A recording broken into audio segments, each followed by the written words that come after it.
The Screaming Room. It was a cold December evening in the small town of Elmwood, Ohio. The air carried an unusual chill even for this time of year. Families were gathered around their fireplaces, unaware of the events unfolding just outside the city limits. Before we begin, tell me, where are you listening from, and what time is it there? James Carter, a 35-year-old mechanic, lived alone in a century-old farmhouse on the outskirts of town. His wife had passed away 5 years earlier, leaving him to care for their property by himself. The house, though charming, had always given James an uneasy feeling, especially one particular room on the second floor. That night, as James finished repairing his truck in the garage, he noticed something strange. A faint sound, almost like whispering, seemed to be coming from upstairs. He glanced at the clock. 9:17 p.m. Too late for visitors, and definitely too late for his imagination to play tricks on him. Climbing the creaky wooden stairs, James felt the temperature drop noticeably. By the time he reached the second floor, his breath had become visible in the frigid air. The sound grew louder, more distinct now. It wasn't whispering anymore, it was screaming. The source came from the west wing of the house, a part of the building rarely used. Specifically, the Red Room, so named because its walls were painted a deep crimson that seemed to glow faintly in low light. James hesitated outside the closed door. The screams continued, echoing through the hallway. Taking a deep breath, James turned the brass doorknob. The door opened with a slow creak, revealing a scene that would haunt him forever. The room was empty, yet the screaming filled the space with an intensity that defied logic. James's heart pounded as he stepped inside. The wallpaper, faded but still recognizable as Victorian floral patterns, seemed to shift and move in the dim light. Shadows danced across the walls, though no source of movement could be seen. The temperature dropped further, causing James to shiver uncontrollably. He checked his watch. 9:23 p.m. Time seemed to stretch and warp within the confines of the room. The screams changed pitch, becoming more desperate, more human-like. Yet there was no one there, just the empty space and the overwhelming sense of dread. James remembered hearing stories about the previous owners of the house, a family who had lived there in the early 1900s. Rumors spoke of mysterious disappearances and unexplained deaths, but these were just tales, weren't they? Urban legends meant to entertain rather than terrify. As he stood frozen in the center of the room, the screams began to form words. At first, they were indistinct, jumbled sounds, but gradually, they became clearer. "Help me! Get out! They're coming!" Each phrase sent a new wave of fear through James's body. His phone, left charging downstairs, buzzed with a text message from his friend Mark. "Hey, you still up?" the message read. James considered responding, but the phone remained safely downstairs while he was trapped in this nightmare. The buzzing stopped as quickly as it started. The clock on the wall ticked loudly, each second stretching into eternity. 9:28 p.m. The room's atmosphere shifted again, becoming heavier, more oppressive. James's breathing quickened as he realized the screaming had stopped. Complete silence filled the space, more terrifying than the noise had been. Suddenly, the lights flickered. Not the overhead bulb, which had long since burned out, but the very air itself seemed to shimmer and pulse with an otherworldly energy. Shadows detached themselves from the walls, taking on forms that defied description, shapes that twisted and writhed in ways that shouldn't be possible. James backed toward the door, his movements slow and deliberate, every fiber of his being screamed at him to run, but his legs refused to cooperate. The temperature continued to plummet, frost forming on the window panes despite the lack of cold air entering the room. At 9:34 p.m., the door slammed shut behind him. The sound reverberated through the house, shaking the very foundations. James spun around, panic rising in his chest. The handle wouldn't budge, no matter how hard he pulled or pushed. The room had sealed itself off from the rest of the world. The shapes in the corners of the room began to move closer. Their forms solidified into something resembling human figures. But not quite. Eyes glowed with an unnatural light, mouths stretched impossibly wide. Whispers filled the air once more, surrounding James on all sides. "Who are you?" James demanded, his voice trembling despite his attempt to sound authoritative. The whispers responded, though no actual words could be discerned.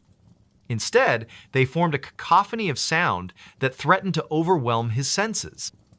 Time lost all meaning. Minutes stretched into hours, or perhaps it was only seconds. James couldn't tell anymore.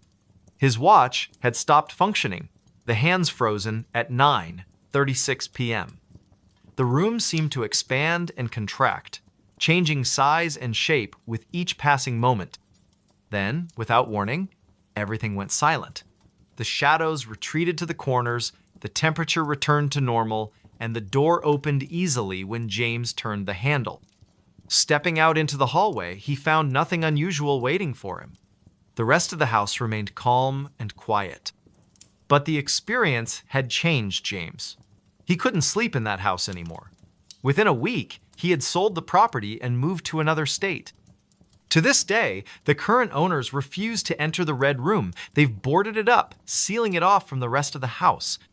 Sometimes, late at night, people walking past the old farmhouse claim to hear screams coming from within, though no one dares to investigate. The legend of the screaming room lives on, whispered among the residents of Elmwood. A reminder that some places are best left undisturbed. The story ends where it began, with a cold December evening in Ohio. But now, whenever someone hears an unexpected sound in the night, they think twice before investigating. Because sometimes, the truth is far more terrifying than any urban legend. Pause here for reflection. Let the weight of the tale settle in the listener's mind. The final word lingers in the air, fading slowly into silence. He wasn't on the guest list. It was a chilly October evening in rural Vermont, where the small town of Willow Creek prepared for its annual autumn festival. The leaves had turned into fiery shades of red and orange, carpeting the ground beneath towering maple trees. The air carried the faint scent of wood smoke mingled with pumpkin spice, creating an atmosphere both cozy and mysterious. Rachel Thompson, a local schoolteacher in her early 30s, had volunteered to help organize this year's event. She stood near the entrance of the community center, clutching a clipboard filled with names and details. The golden hour light filtered through the trees, casting long shadows across the parking lot as families began arriving for the festivities. "Good evening, Mrs. Peterson." Rachel greeted a familiar face, checking off another name from her meticulously organized list. "Your grandchildren must be excited about the haunted house tour tonight." As the line of visitors grew longer, Rachel noticed a tall figure standing silently at the edge of the parking lot. He wore a dark overcoat that seemed out of place in the crisp but not freezing weather. His presence felt different, though she couldn't quite articulate why. Perhaps it was the way he remained motionless while everyone else bustled about, or how his gaze seemed fixed directly on her despite the distance. "Excuse me," came a voice behind her, startling Rachel from her thoughts. She turned to assist another family, but when she glanced back toward the parking lot moments later, the man was gone. Shaking off an inexplicable feeling of unease, she returned to her duties. The festival proceeded smoothly throughout the evening. Children laughed as they navigated the hay maze, couples strolled hand in hand through the pumpkin patch, and elderly residents shared stories around the bonfire. Yet Rachel couldn't shake the image of that strange man from her mind. Several times, she caught herself scanning the crowd, searching for his distinctive silhouette. Around 9 o'clock, as the last scheduled events drew to a close, Rachel began directing volunteers in the cleanup process. The temperature had dropped noticeably, and a thin mist crept across the grounds, swirling around lampposts and benches. Most attendees had already departed, leaving only a few stragglers enjoying the final moments of the celebration. "Rachel," called Mark Harrison, one of the event coordinators, "have you seen anyone still wandering around?" I thought I heard footsteps near the old storage shed. A chill ran down Rachel's spine that had nothing to do with the cooling night air. No, everyone should be accounted for by now.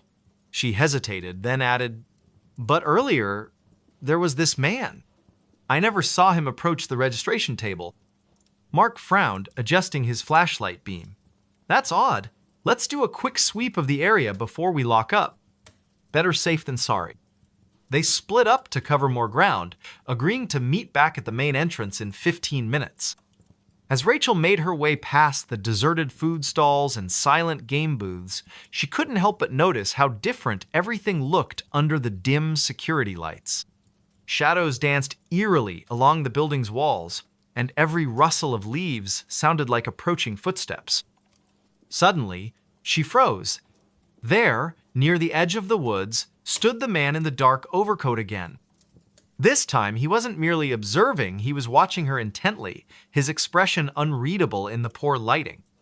Her heart pounded against her ribcage as she tried to recall if she'd ever seen him before in town, but something about him felt wrong. "Hello?" she called out tentatively, taking a cautious step forward. "Can I help you with something?" Instead of responding, the man tilted his head slightly, almost like a curious animal studying its surroundings.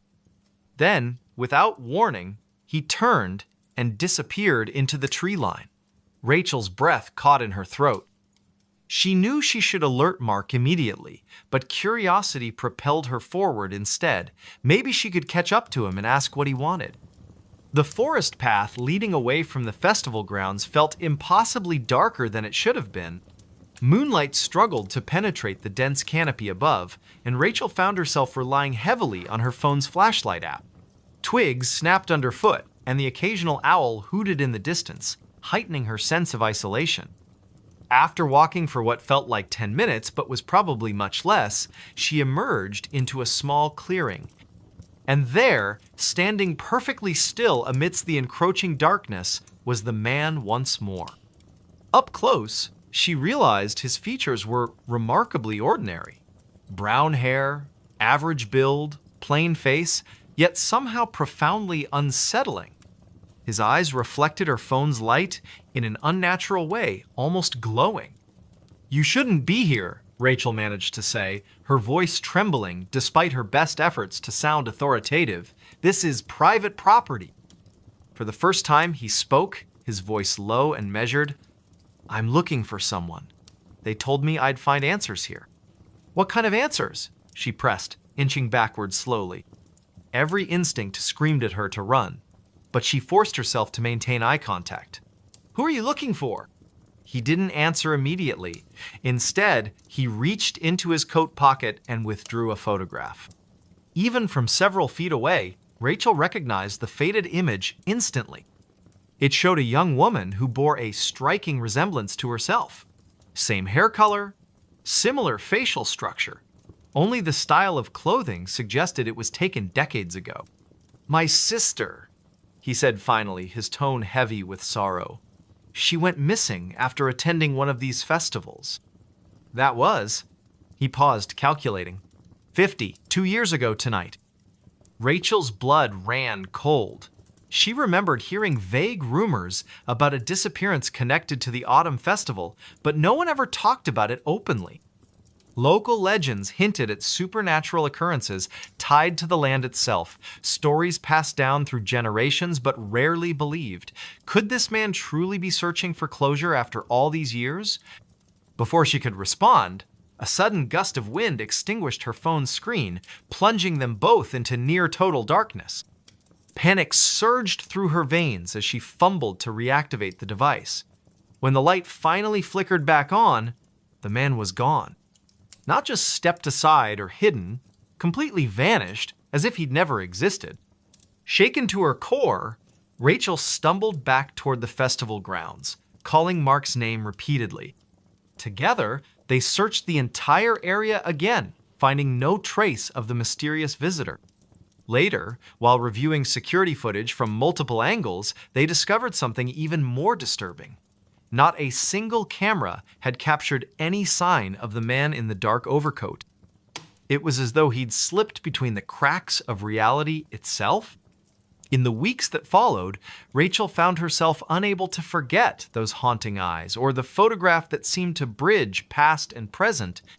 She began researching local history archives, determined to uncover the truth about the missing woman. What she learned chilled her to the bone. Numerous unexplained disappearances linked to the festival site over the past century. Each case involved a solitary individual vanishing without a trace during the annual celebration. None were ever solved. Despite warnings from friends and colleagues to let sleeping dogs lie, Rachel continued her investigation. Something about the man's desperate search resonated deeply within her. Perhaps it was survivor's guilt, or maybe a subconscious recognition of shared pain. Whatever the reason, she felt compelled to seek answers, no matter where the trail might lead.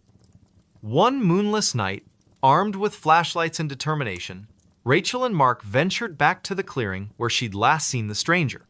The air felt heavier than usual, charged with an almost electric tension. Leaves whispered secrets as they crunched underfoot, and shadows danced unpredictably despite the steady beams of their lights. "Do you really think we'll find anything?" Mark asked skeptically, though his grip on the flashlight betrayed underlying nerves. "This whole situation feels off." "I don't know," Rachel admitted softly, scanning the perimeter for any signs of disturbance. "But I can't shake the feeling that we're missing something important, something right under our noses." They spent nearly an hour combing the area, finding nothing but ancient tree roots and scattered stones.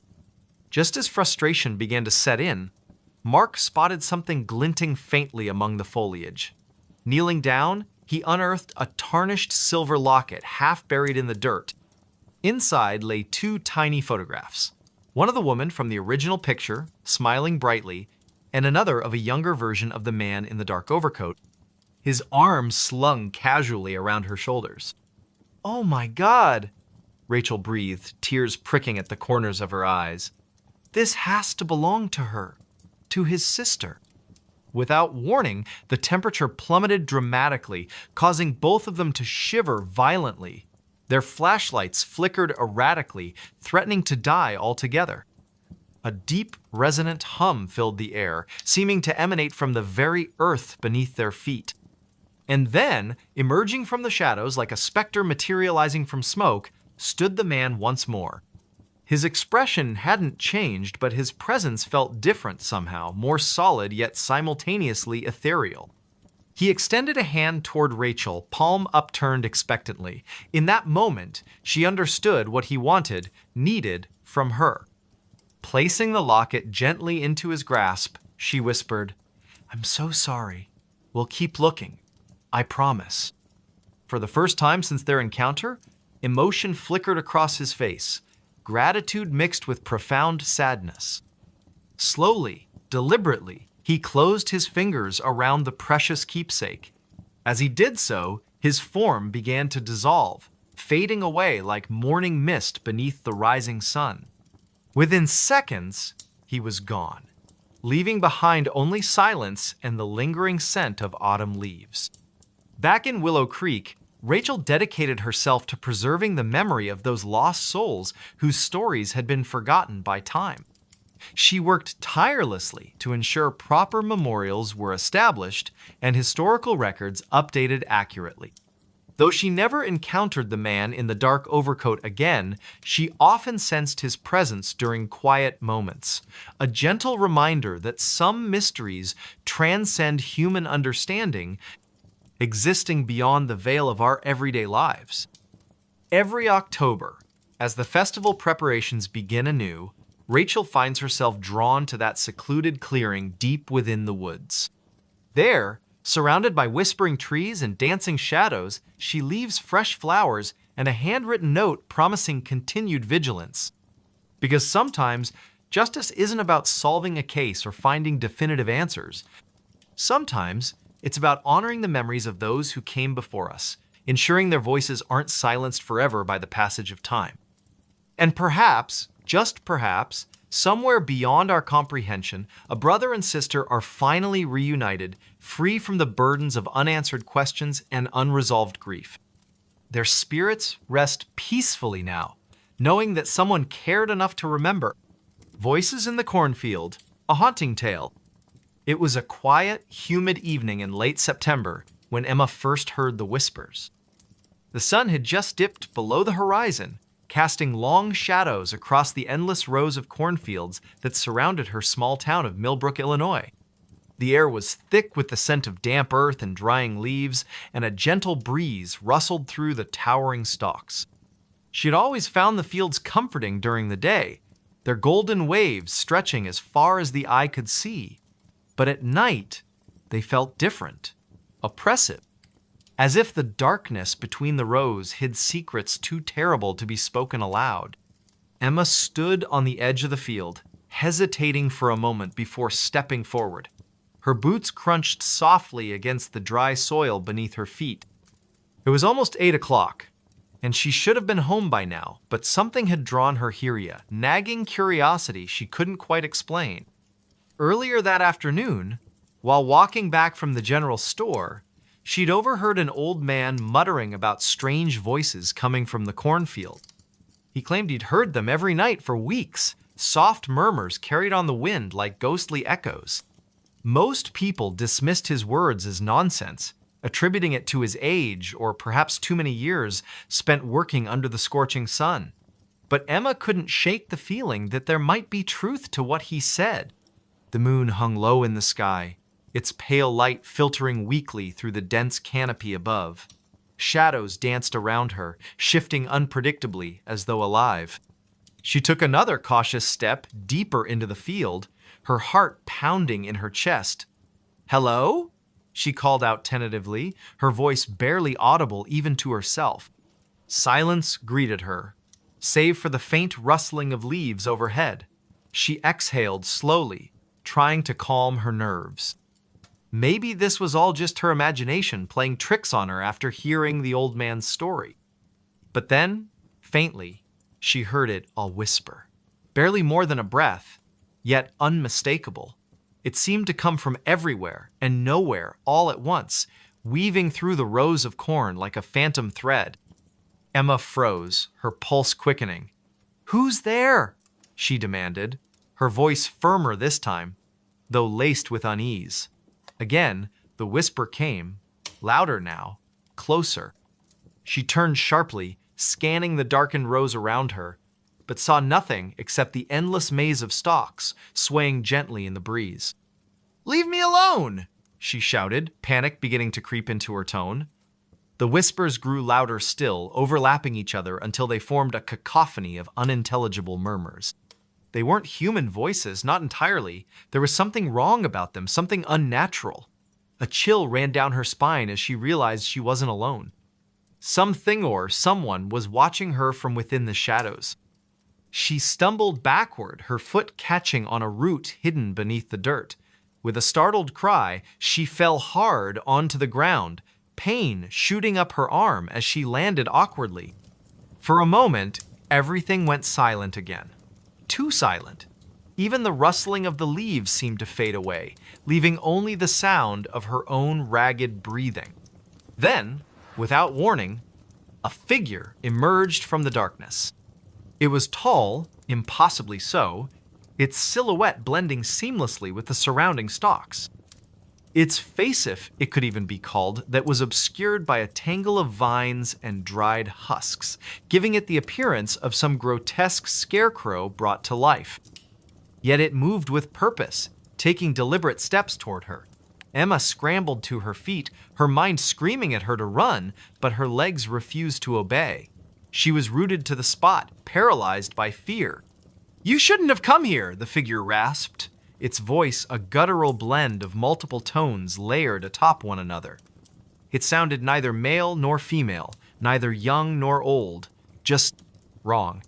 "This place doesn't belong to you." "What do you want?"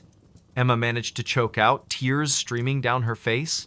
She wanted to look away, to close her eyes and pretend none of this was real, but she couldn't.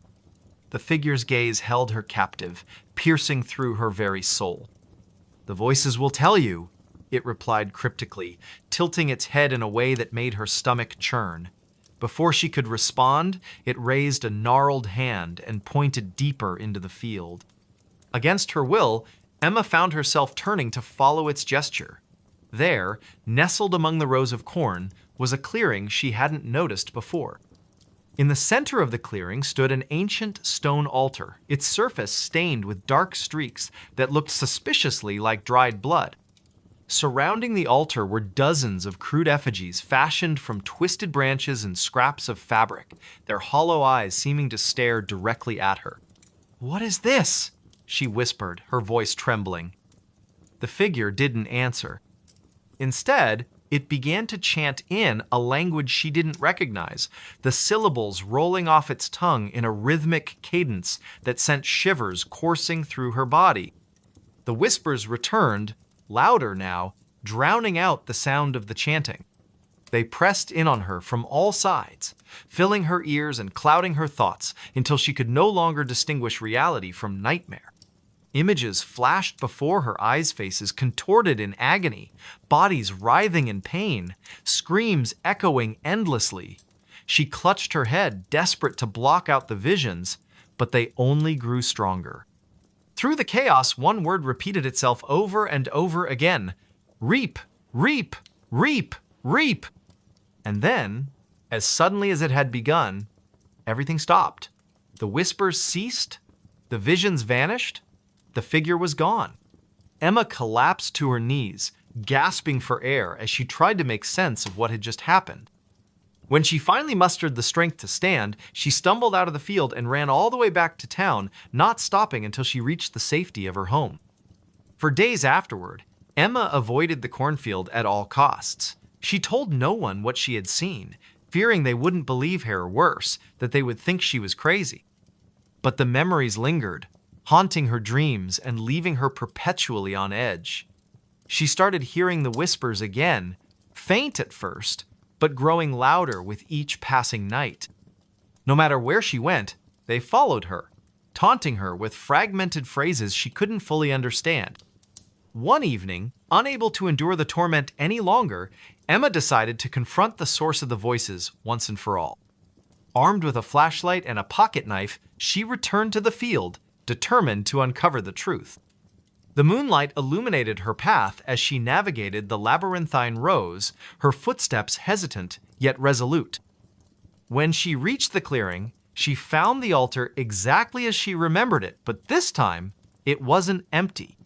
Lying atop the stone slab was a book bound in cracked leather, its pages yellowed with age. Etched into the cover were symbols unlike anything she had ever seen, intricate patterns that seemed to shift and writhe when viewed from certain angles. Her hands trembled as she picked it up, half expecting it to burn her skin or crumble to dust in her grasp. But it remained solid, heavy with secrets waiting to be uncovered. As she flipped through the pages, she discovered writings detailing rituals meant to summon entities from beyond the veil. Each entry described increasingly sinister ceremonies, culminating in a final passage written in bold, jagged handwriting: "To reap is to feed is to grow. To grow is to consume." Beneath the text was a drawing of the same figure she had encountered in the field, standing beside the altar with arms outstretched. A cold realization washed over her. This wasn't just some isolated haunting, it was a cycle, a ritual perpetuated by forces far older than humanity itself. And somehow, she had become entangled in it. Before she could process further, a familiar voice echoed behind her. "You've seen enough." She spun around to find the figure standing mere feet away, its presence radiating malice. This time, however, she didn't freeze. Summoning every ounce of courage she possessed, she lunged forward, driving the pocket knife into its chest, or rather, where its chest should have been. The blade passed harmlessly through the air, leaving the figure unharmed. "You cannot kill what does not live," it sneered, reaching out to grab her wrist. Pain shot through her arm as its grip tightened, forcing her to drop the knife. "But you can join us." "No!" she screamed, thrashing wildly in its grasp. Desperation fueled her movements, and she managed to break free, stumbling backward toward the edge of the clearing. Without thinking, she hurled the book into the air, watching as it landed squarely on the altar. Sparks erupted from the pages, igniting a fire that spread rapidly across the dry wood. The figure let out an unearthly shriek, its form flickering like a dying flame. "You don't know what you've done!" it roared, dissolving into smoke as the flames consumed the altar. Within moments, the entire clearing was ablaze, the heat searing her skin as she fled back toward the safety of the town. When she emerged from the field, coughing and covered in soot, she expected to feel relief. Instead, she felt emptiness, a void left behind by whatever force had been unleashed. The whispers were gone, replaced by an oppressive silence that weighed heavily on her shoulders. She knew deep down that destroying the altar hadn't ended the cycle, it had merely delayed it. Years later, residents of Millbrook would speak in hushed tones about the night the cornfield burned. Some claimed they saw shapes moving among the ashes, their forms indistinct yet undeniably present. Others reported hearing faint murmurs carried on the wind, though no one dared investigate further.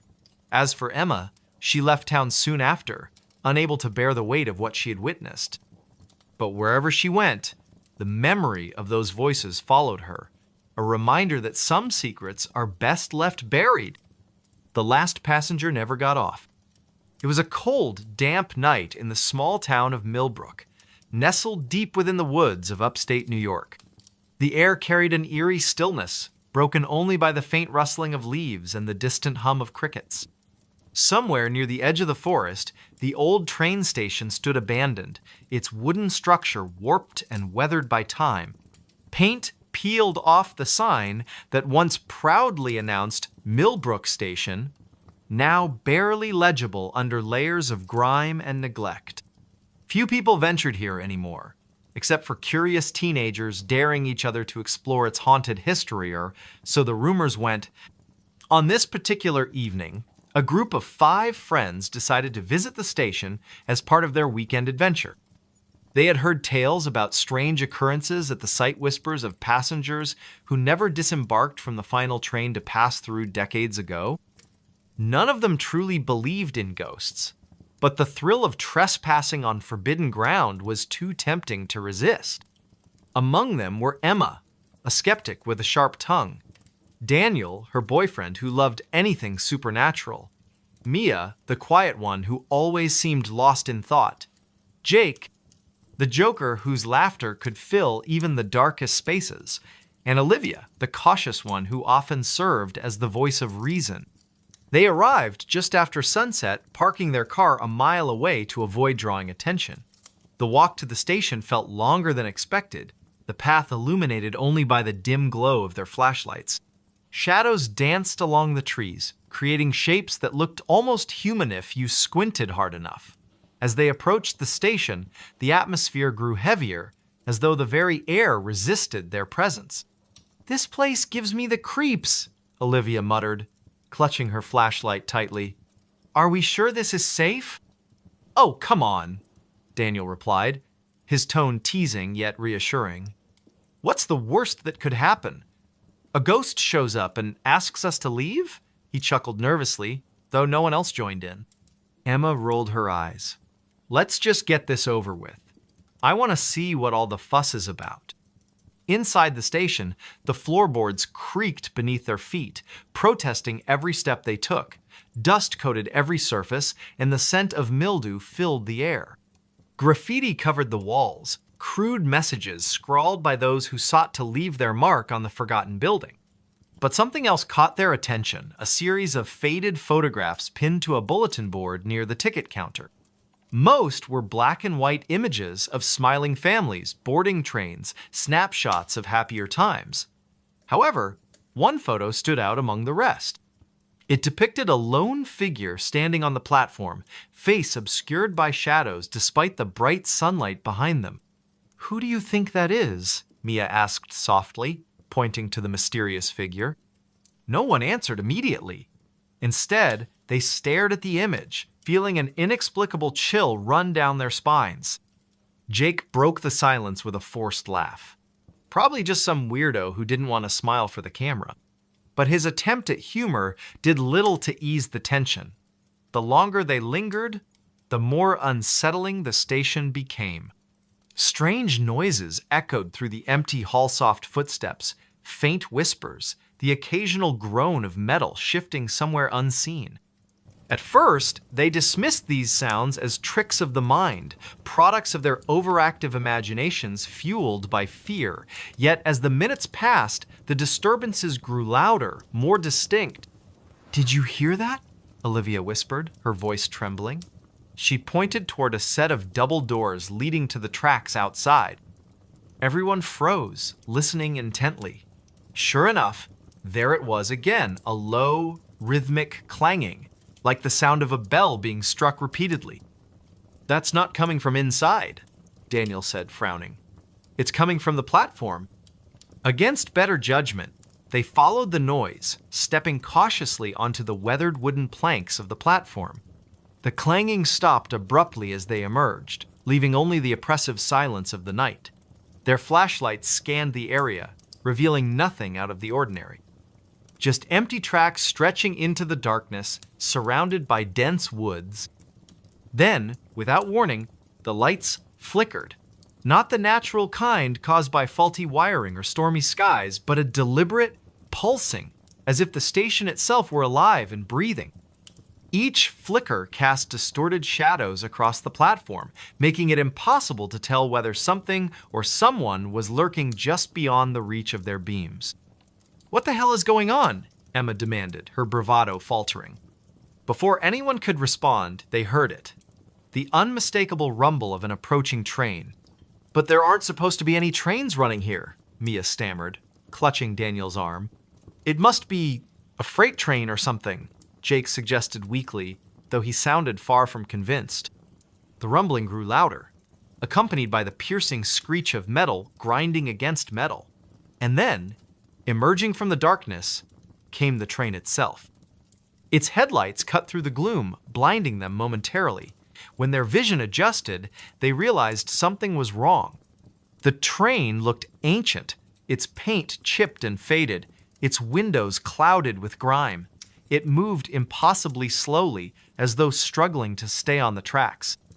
As it drew closer, the group noticed another detail that sent shivers down their spines. Every single window was dark. No passengers sat inside, no conductor waved from the caboose. It was completely empty, or so it seemed. Okay, Olivia said quickly, backing away. "We need to go. Now." "No arguments here," Jake agreed, already heading back toward the station. But before they could retreat, the train came to a halt directly in front of them. The doors slid open with a deafening hiss, revealing the interior bathed in shadow. From within, they heard a soft melodic whisper that seemed to echo in their minds rather than their ears. "Come aboard!" it urged, gentle yet insistent. None of them moved. They stood rooted to the spot, paralyzed by a mix of fear and curiosity. "Don't listen to it," Emma shouted, snapping them out of their trance. "Whatever you do, don't get on that train." Her words seemed to break the spell. One by one, they turned and ran, fleeing back toward the safety of the station. But as they reached the entrance, they realized something was terribly wrong. The building they had entered earlier was gone. In its place stood a vast expanse of wilderness, stretching endlessly in every direction.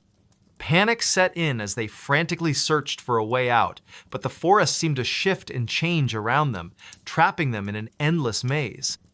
Hours passed, or maybe it was only minutes. Time had lost all meaning.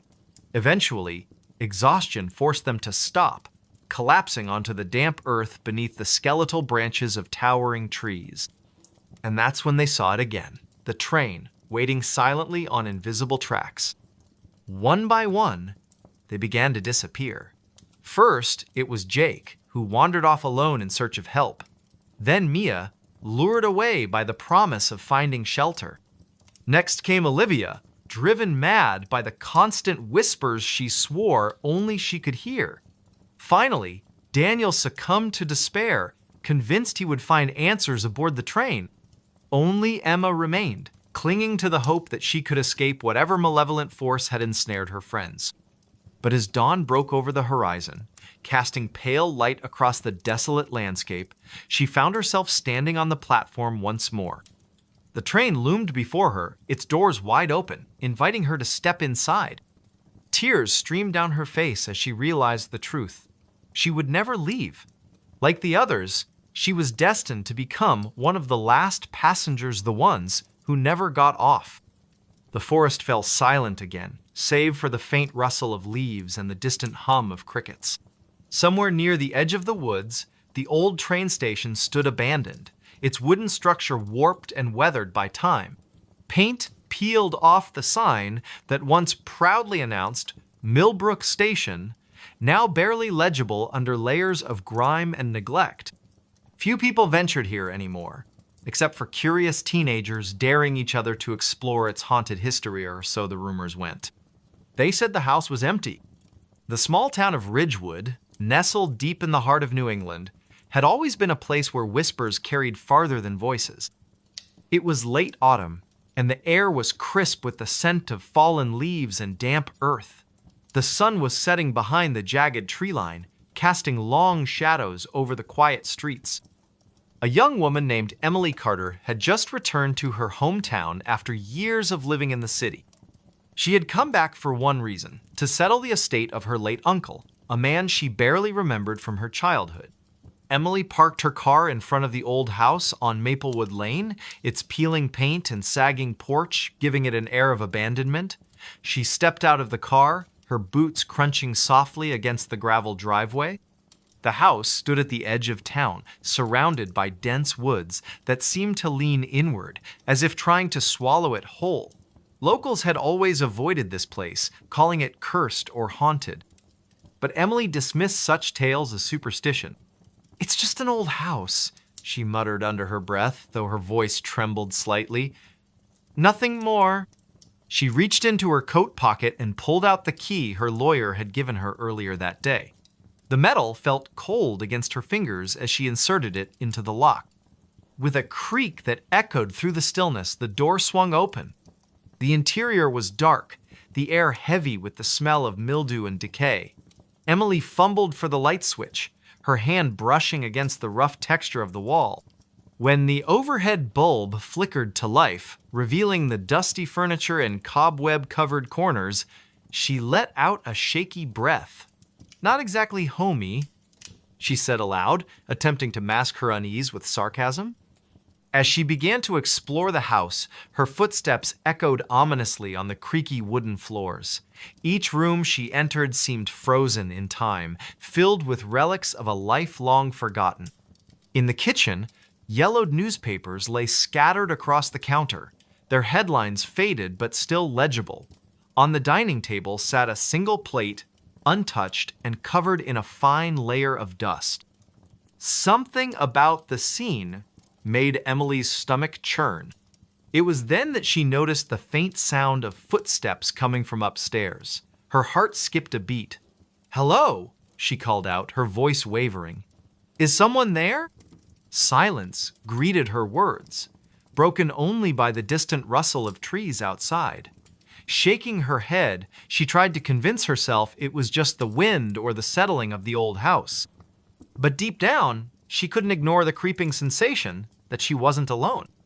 Determined to finish what she'd come here to do, Emily climbed the staircase, each step groaning beneath her weight. At the top, she found herself facing a long hallway lined with closed doors. One of them stood slightly ajar, a sliver of dim light spilling out onto the floor. She hesitated, her hand hovering over the doorknob. "Who could possibly be here?" she whispered, her voice trembling with a mix of fear and curiosity. Pushing the door open, she stepped inside. The room was empty, save for a rocking chair in the corner, swaying gently as if someone had just gotten up from it.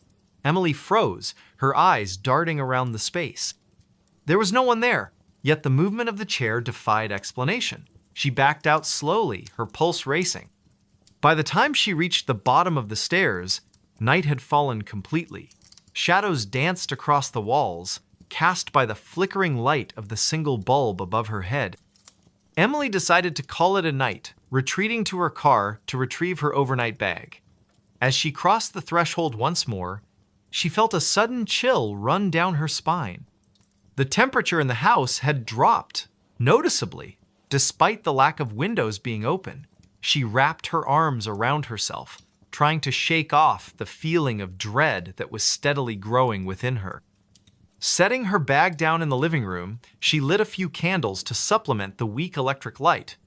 That's when she heard a soft whisper, so faint it might have been her imagination.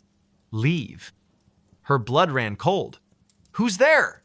she demanded, her voice stronger now, though her hands were shaking.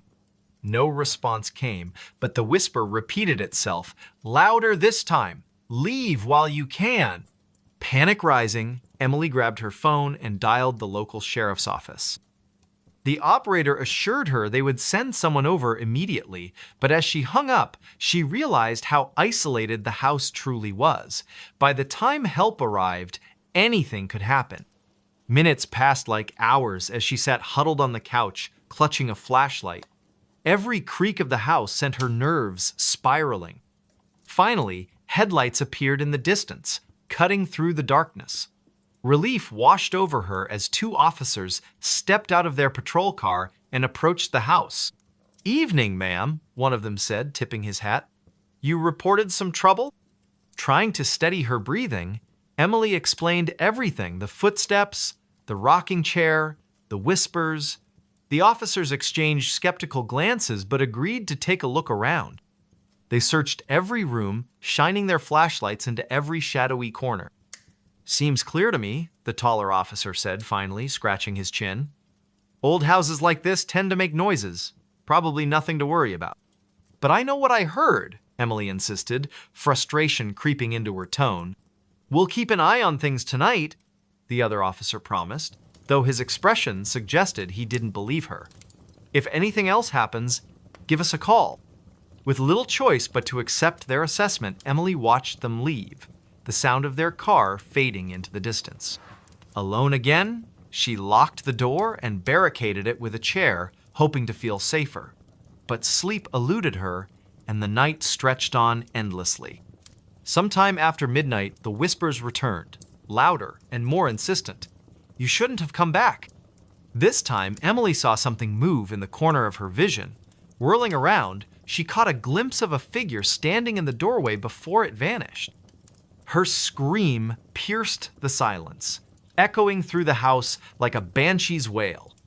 Desperate, she grabbed her car keys and bolted for the door, not caring about leaving her belongings behind. The cool night air hit her face as she stumbled toward her car, tears streaming down her cheeks.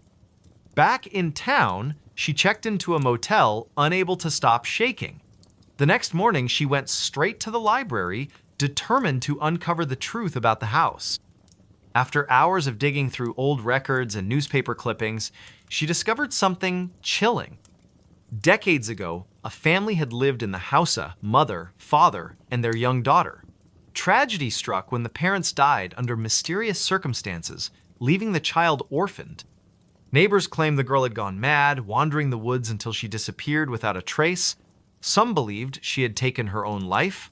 Others whispered of darker forces at play.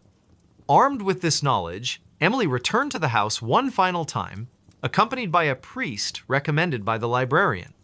Together, they performed a blessing ritual, sprinkling holy water and reciting prayers throughout the building.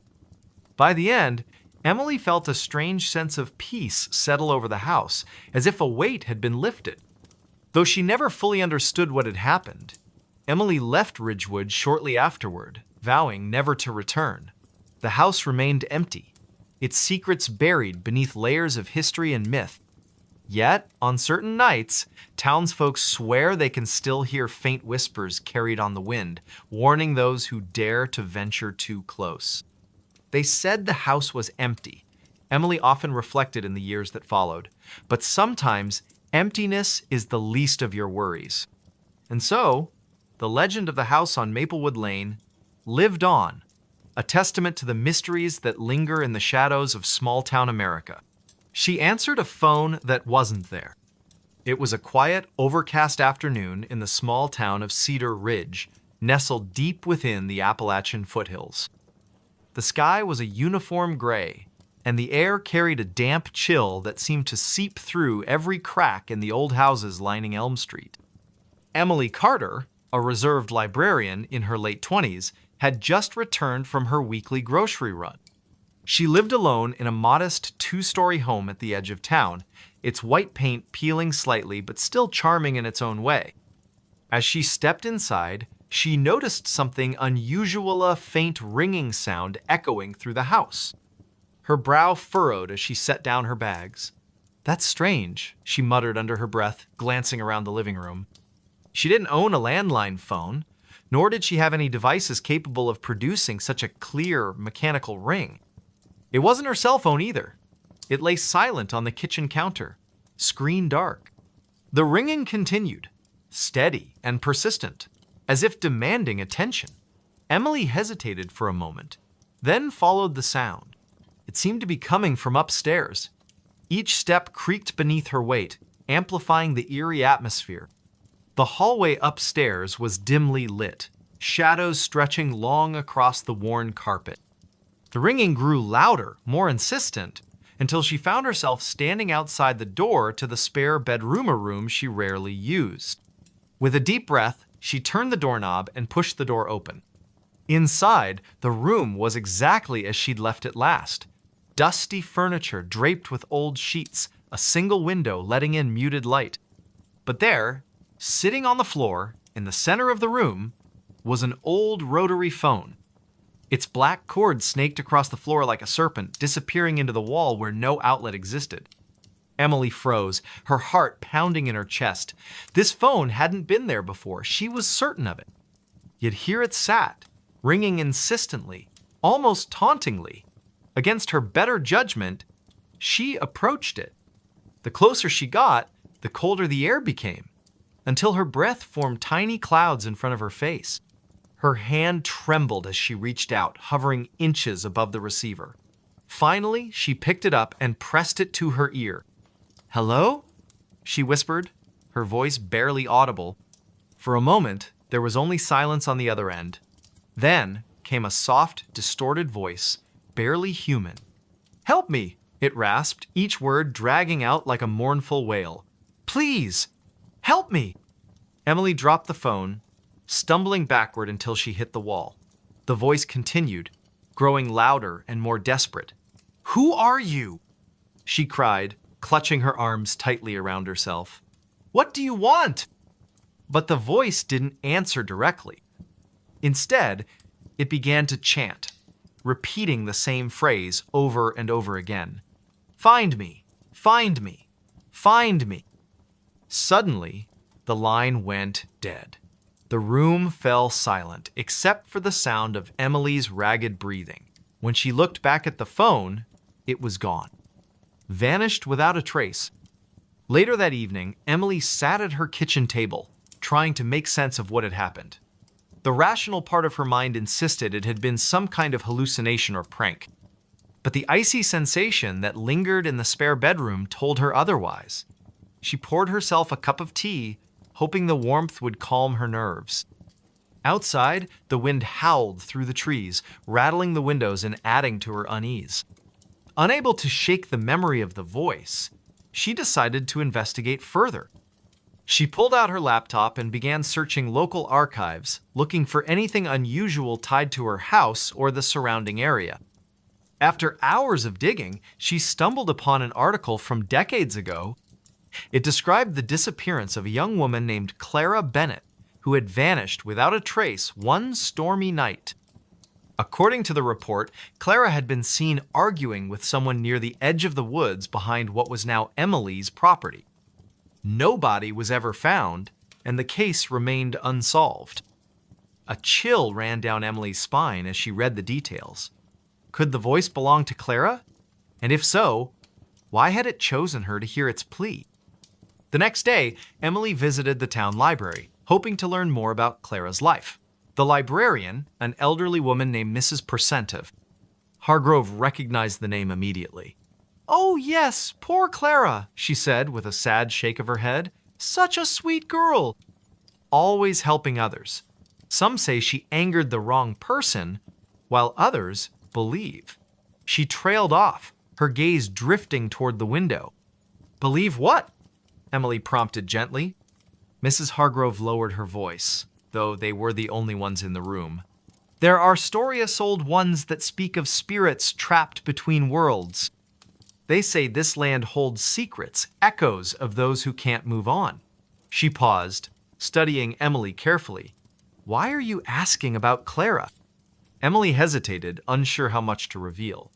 "I think I might have encountered something related to her," she admitted cautiously. "Something unexplainable." Mrs. Hargrove nodded slowly, as if she'd expected this answer all along. "If you're meant to help her, you'll know what to do. Just be careful, dear. Not everything that calls for help deserves it." That night, Emily returned home, feeling both intrigued and deeply unsettled. As she climbed the stairs to bed, she couldn't shake the feeling that she was being watched. Every shadow seemed to shift just out of the corner of her eye, and the house felt unnaturally quiet, as if holding its breath. When she reached the landing, she froze. There, once again, was the rotary phone.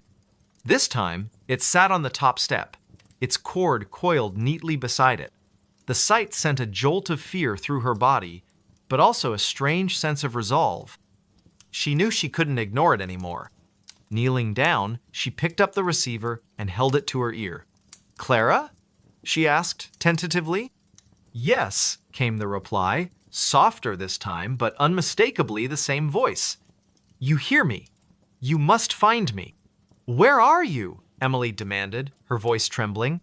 "In the woods. Follow the path. Look for the tree with the red ribbon." Before Emily could ask more questions, the line went dead again. The phone disappeared from her hands, leaving her staring at empty space. The following morning, armed with determination and a flashlight, Emily ventured into the dense forest behind her house. The path she followed was narrow and overgrown, the trees towering above her like silent sentinels. The air smelled earthy and damp, and the only sounds were the crunch of leaves beneath her boots and the occasional rustle of unseen creatures. After walking for nearly 20 minutes, she spotted a massive oak tree with a faded red ribbon tied around its trunk. Her pulse quickened as she approached. At the base of the tree, partially hidden by moss and roots, was a small wooden box. With shaking hands, she opened it. Inside was a collection of personal belongings, a tarnished locket, a handwritten letter, and a photograph of a smiling young woman who bore a striking resemblance to the image of Clara she'd seen online. Tears welled up in Emily's eyes as she realized the significance of her discovery. These items weren't random, they were clues, pieces of a puzzle waiting to be solved. She carefully gathered them and brought them back to her house, determined to piece together the truth. Over the next several weeks, Emily delved deeper into Clara's story, uncovering a web of betrayal, jealousy, and tragedy. She learned that Clara had been involved with a man whose family disapproved of their relationship. On the night she disappeared, witnesses claimed they saw her arguing with him near the woods. Many believed he had something to do with her vanishing, but without evidence, nothing could be proven. One evening, as Emily pored over documents spread across her dining table, she heard the familiar ringing sound again. Turning slowly, she saw the rotary phone resting on the couch. This time, however, it wasn't calling Harriet, was simply there, as if waiting. Summoning her courage, she walked over and picked up the receiver. "Clara?" she said softly. "Thank you," came the voice, clearer and more peaceful than before. "You've given me peace." And then, just like that, the phone vanished. For good this time. In the days that followed, Emily felt a profound sense of closure, not just for Clara, but for herself as well. By confronting the unknown, she had faced her own fears and discovered a strength she hadn't known she possessed. Though she never saw or heard from Clara again, she knew the spirit had finally moved on. The people of Cedar Ridge eventually learned of Emily's efforts to uncover the truth about Clara's disappearance. Inspired by her bravery, they erected a memorial in the woods, marking the spot where the oak tree stood. It served as a reminder that even the most haunting mysteries could be laid to rest with compassion and perseverance. As for Emily, she continued her quiet life, forever changed by the experience. Sometimes, when the wind blew just right, she thought she could hear a faint whisper of gratitude carried through the trees. A reminder that sometimes, answering a Cleven one that comes from beyond can change everything. The Man Who Followed Me Home, a chilling encounter. It was a cold, overcast afternoon in late October when Claire first noticed him. She had been walking home from the library in her small suburban town of Crestwood, Illinois, her arms laden with books and her mind preoccupied with thoughts of the upcoming Halloween festivities. The streets were quiet, save for the occasional rustle of leaves skittering across the pavement and the distant hum of traffic from the main road.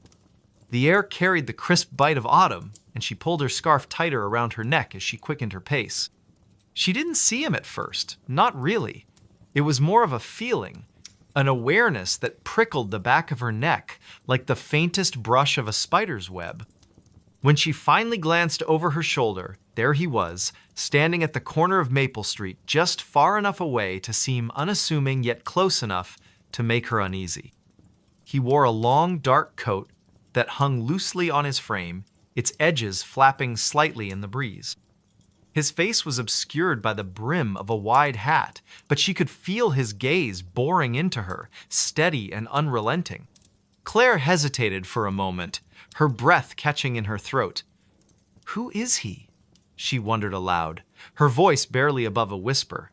She shook her head, chiding herself for being paranoid. Crestwood wasn't exactly a bustling metropolis, but it was safer, so she had always believed. Still, something about the man made her skin crawl. She turned her attention back to the path ahead, forcing herself to focus on the rhythmic crunch of her boots against the gravel sidewalk. But the feeling didn't go away. If anything, it intensified. Every few minutes, she would glance behind her, only to find him still there, maintaining the same distance as before. He never spoke, never waved, never did anything to acknowledge her presence. And yet, he followed. Step by step, block by block, he stayed just within sight, a shadowy figure trailing her like a ghost tethered to her heels. By the time she reached Birch Avenue, her heart was racing. Her house was only a few blocks away now, but the thought of leading this stranger to her doorstep filled her with dread. She considered crossing the street or ducking into one of the nearby shops, but the latter option felt futile. Most of them had already closed for the evening.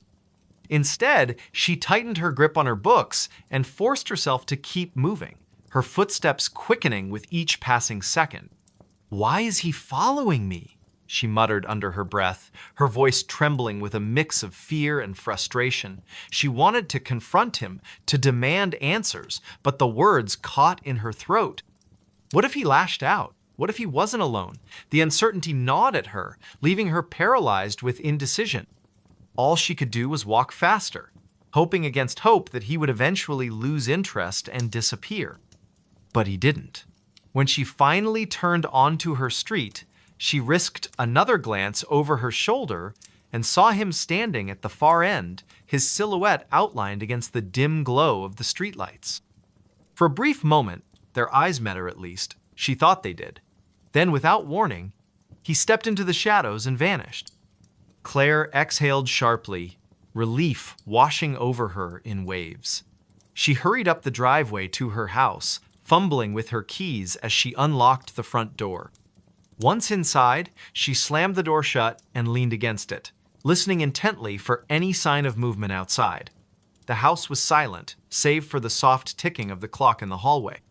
She locked the door and drew the curtains, her hands shaking as she moved from room to room, checking every window and peering out into the darkness beyond. For hours, she sat huddled on the couch, Her phone clutched tightly in her hand. She debated calling the police, but what would she say? That a man had followed her home without saying a word?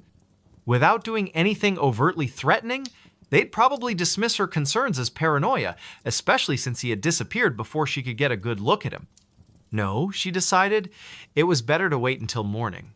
Maybe then she could convince herself it had all been a figment of her imagination. The next day, however, proved otherwise.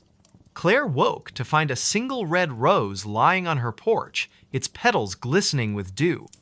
At first, she thought it might be a gift from a neighbor or a secret admirer, but the absence of a note or any identifying details left her unsettled. She picked it up cautiously, examining it for clues, but found nothing unusual. Still, the gesture felt wrong too, deliberate, too calculated.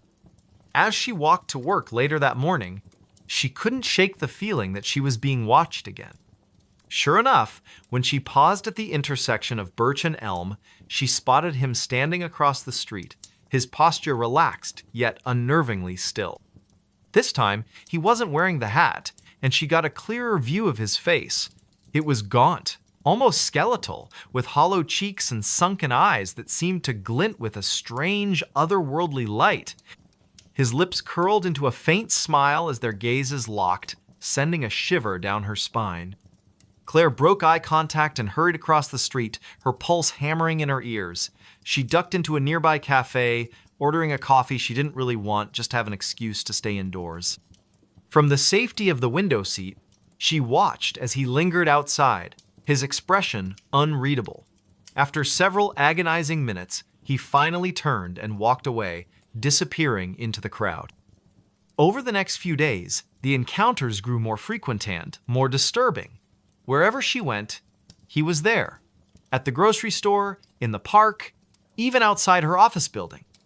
He never approached her, never said a word, but his presence was constant, suffocating. Friends and coworkers began to notice her growing anxiety, asking if everything was okay. She tried to laugh it off, attributing her behavior to stress or lack of sleep, but deep down, she knew the truth. Something was terribly wrong. One evening, after returning home from work, Claire discovered a note tucked beneath her windshield wiper. Written in jagged, uneven handwriting were the words, "I've been waiting for you." Her stomach churned as she read the message over and over, each repetition making it feel more menacing. She crumpled the paper in her fist and threw it into the trash. But the damage was done. Sleep eluded her that night, her mind racing with questions she couldn't answer. Who was he? What did he want from her? And why wouldn't he leave her alone? Determined to put an end to the torment, Claire decided to take matters into her own hands.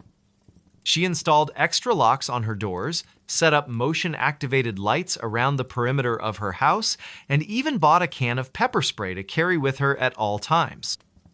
But none of these precautions brought her peace. If anything, they only heightened her sense of vulnerability, reminding her constantly of the danger lurking just beyond her control.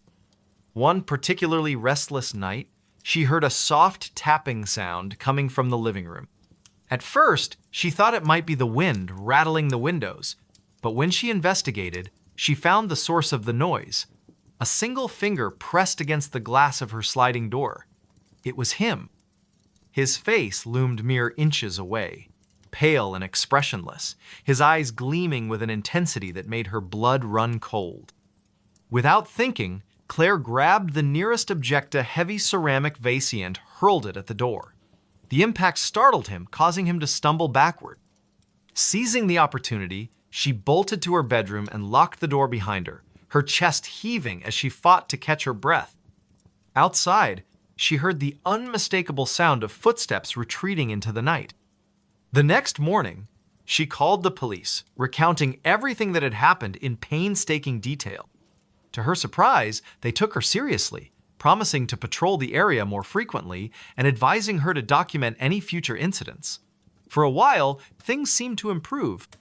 The man stopped appearing in public places, and the notes ceased entirely. Claire allowed herself to believe that the nightmare was finally over. But then, on a rainy Tuesday evening, she received a package in the mail. There was no return address, no indication of who had sent it. Inside, she found a photograph of herself taken from outside her bedroom window, along with a short letter written in the same jagged handwriting as before. The message was simple yet chilling. "You can't escape me."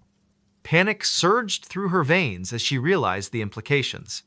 He had been watching her all along, studying her routines, learning her habits.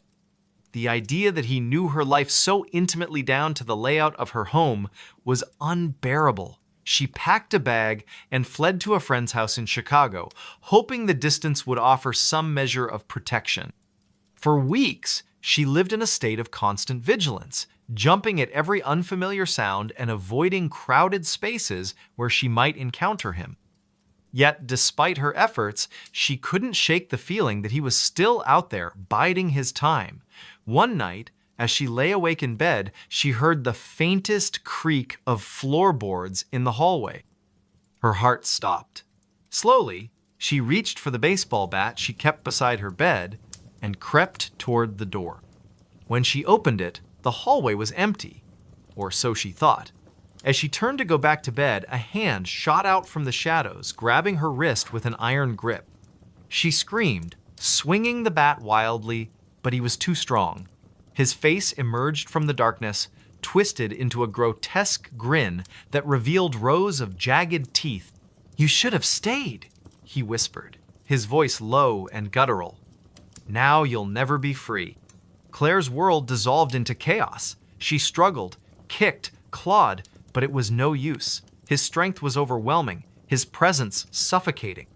Just as she felt consciousness slipping away, she heard the distant wail of sirens. Whether they were real or imagined, she couldn't tell. All she knew was that she had failed to escape the man who followed her home. He laughed, but no one was around. It was a quiet, overcast afternoon in the small town of Pine Ridge, tucked away in the rolling hills of rural Pennsylvania. The sky hung low and gray, casting long shadows across the landscape as if nature itself were holding its breath. Most of the townsfolk had retreated indoors to escape the chill that lingered in the air, leaving the streets eerily deserted. Somewhere in the heart of this sleepy community stood an old, decrepit house known only as the Laughing House.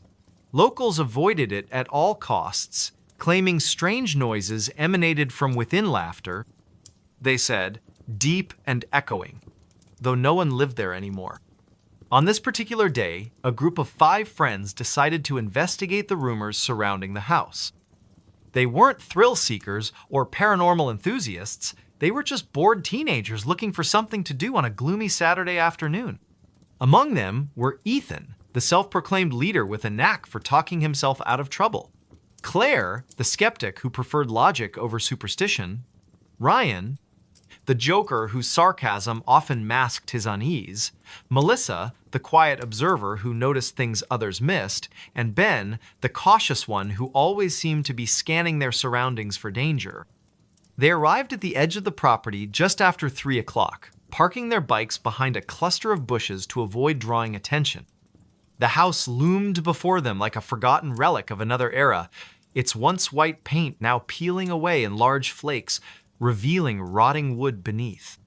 Shutters hung crookedly from the windows, some missing entirely, while vines crept up the walls like skeletal fingers reaching for the sky.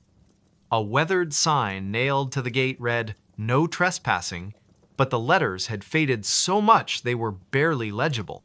"This place looks like it belongs in a horror movie," Ryan quipped, forcing a laugh that sounded more nervous than amused. "Let's just get this over with," Claire replied, her tone clipped. She adjusted the strap of her backpack, which contained a flashlight, a notebook, and a few snacks just in case. Ethan stepped forward, pushing open the creaking gate with a loud groan. "Relax, guys. It's probably just some old pipes rattling or wind blowing through cracks. Nothing scary about that." As they approached the front door, the atmosphere grew heavier, almost suffocating. The air smelled faintly of mildew and decay, and the silence was so profound it felt unnatural. Every step they took toward the house seemed to amplify the sound of their own breathing, making them hyper-aware of their presence in what should have been an abandoned space. Melissa paused, glancing over her shoulder. Does anyone else feel like we're being watched? Ben frowned, scanning the surrounding trees. Probably just squirrels or birds. Still, let's not stay too long. Inside, the house was even worse than they had imagined. Dust covered every surface, and cobwebs hung like curtains between pieces of broken furniture. Faded wallpaper peeled away from the walls, exposing patches of crumbling plaster. In the corner of the living room, an antique grandfather clock stood frozen at 3:17. Its hands rusted into place. "This is creepy as hell," Ryan muttered, kicking a loose floorboard absent-mindedly. "Shh," Claire hissed, holding up a hand. "Do you hear that?" At first they thought it might be the wind, but then it came again, a low, rumbling chuckle that seemed to echo from nowhere and everywhere all at once. It wasn't a pleasant laugh either. It was hollow, almost mechanical, as though someone or something were mimicking human emotion without truly understanding it. "What the?" Ethan trailed off, his voice barely above a whisper. "It's coming from upstairs," Melissa said softly, pointing toward the staircase. "No way am I going up there," Ben declared firmly. "We didn't come all this way just to chicken out now," Ethan shot back, though his bravado wavered slightly. Against their better judgment, they climbed the stairs, each step groaning under their weight. The laughter grew louder as they ascended, reverberating through the narrow hallway until it felt like it was inside their heads. At the end of the corridor, a single door stood ajar, light spilling through the crack. "That's impossible," Claire whispered, her brow furrowing. "There are no lights on in this house." Ignoring her warning, Ethan pushed the door open. Inside was a small bedroom, its walls lined with faded floral wallpaper. An old rocking chair sat in the center of the room, swaying gently despite the absence of any breeze. On the dresser, a dusty mirror reflected their pale, frightened faces. And then, without warning, the laughter erupted, a deafening cacophony that made their ears ring and their hearts race. They spun around, searching for the source, but the room was empty. Okay, we need to leave. Now," Ben insisted, backing toward the door. But before they could retreat, the door slammed shut with a resounding thud. The laughter continued, growing louder and more distorted until it sounded less like a person and more like static on an old radio. "What's happening?" Melissa cried, clutching Ethan's arm. "I don't know," he shouted back, his voice tinged with panic. Suddenly, the mirror began to ripple, its surface rippling like water disturbed by a stone. From within, a shadowy figure emerged, its form indistinct but undeniably humanoid. Its mouth stretched impossibly wide, revealing rows of jagged teeth, and its eyes glowed with an unnatural light. "Run!" Claire screamed, grabbing Melissa's hand and pulling her toward the window. One by one, they scrambled out onto the roof, sliding down the sloping tiles and landing awkwardly in the overgrown yard below. Behind them, the house seemed to come alive, its windows pulsing with a sickly yellow light. The laughter followed them, echoing through the trees as they fled into the woods. Hours passed, or maybe it was only minutes. Time had lost all meaning. Eventually, they collapsed near a stream, gasping for breath and trying to make sense of what they had witnessed. "We can't go back," Ben said hoarsely, his face pale. "Not ever." But as dawn broke over the horizon, painting the sky in hues of orange and pink, they realized something was wrong. One by one, they began to vanish. First, it was Ryan, who wandered off in search of help. Then Melissa, lured away by the promise of finding shelter. Next came Claire, driven mad by the constant whispers she swore only she could hear. Finally, Ethan succumbed to despair, convinced he would find answers back at the house. Only Ben remained, clinging to the hope that he could escape whatever malevolent force had ensnared his friends. But as he stumbled back into town, disheveled and wide-eyed, he found himself standing in front of the laughing house once more. The door creaked open, inviting him inside, and as he stepped across the threshold, he heard the laughter, deep and echoing, though no one was around. The forest fell silent again, save for the faint rustle of leaves and the distant hum of crickets. Somewhere in the heart of this sleepy community stood an old, decrepit house known only as the Laughing House. Locals avoided it at all costs, claiming strange noises emanated from within laughter, they said, deep and echoing, though no one lived there anymore. The campground that disappeared.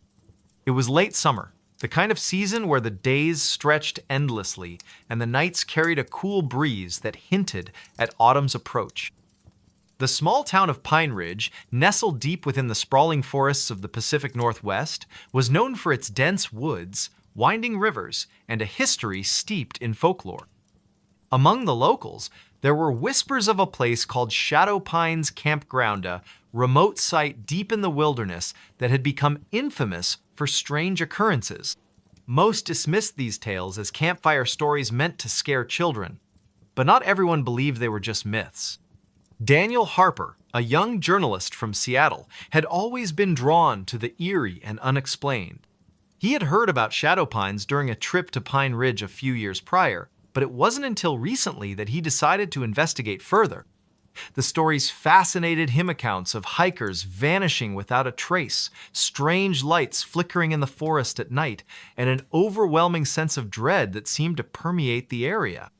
Determined to uncover the truth, Daniel packed his gear and set out on a journey into the heart of the woods. The drive to Pine Ridge was long and lonely, the road narrowing as he ventured deeper into the wilderness.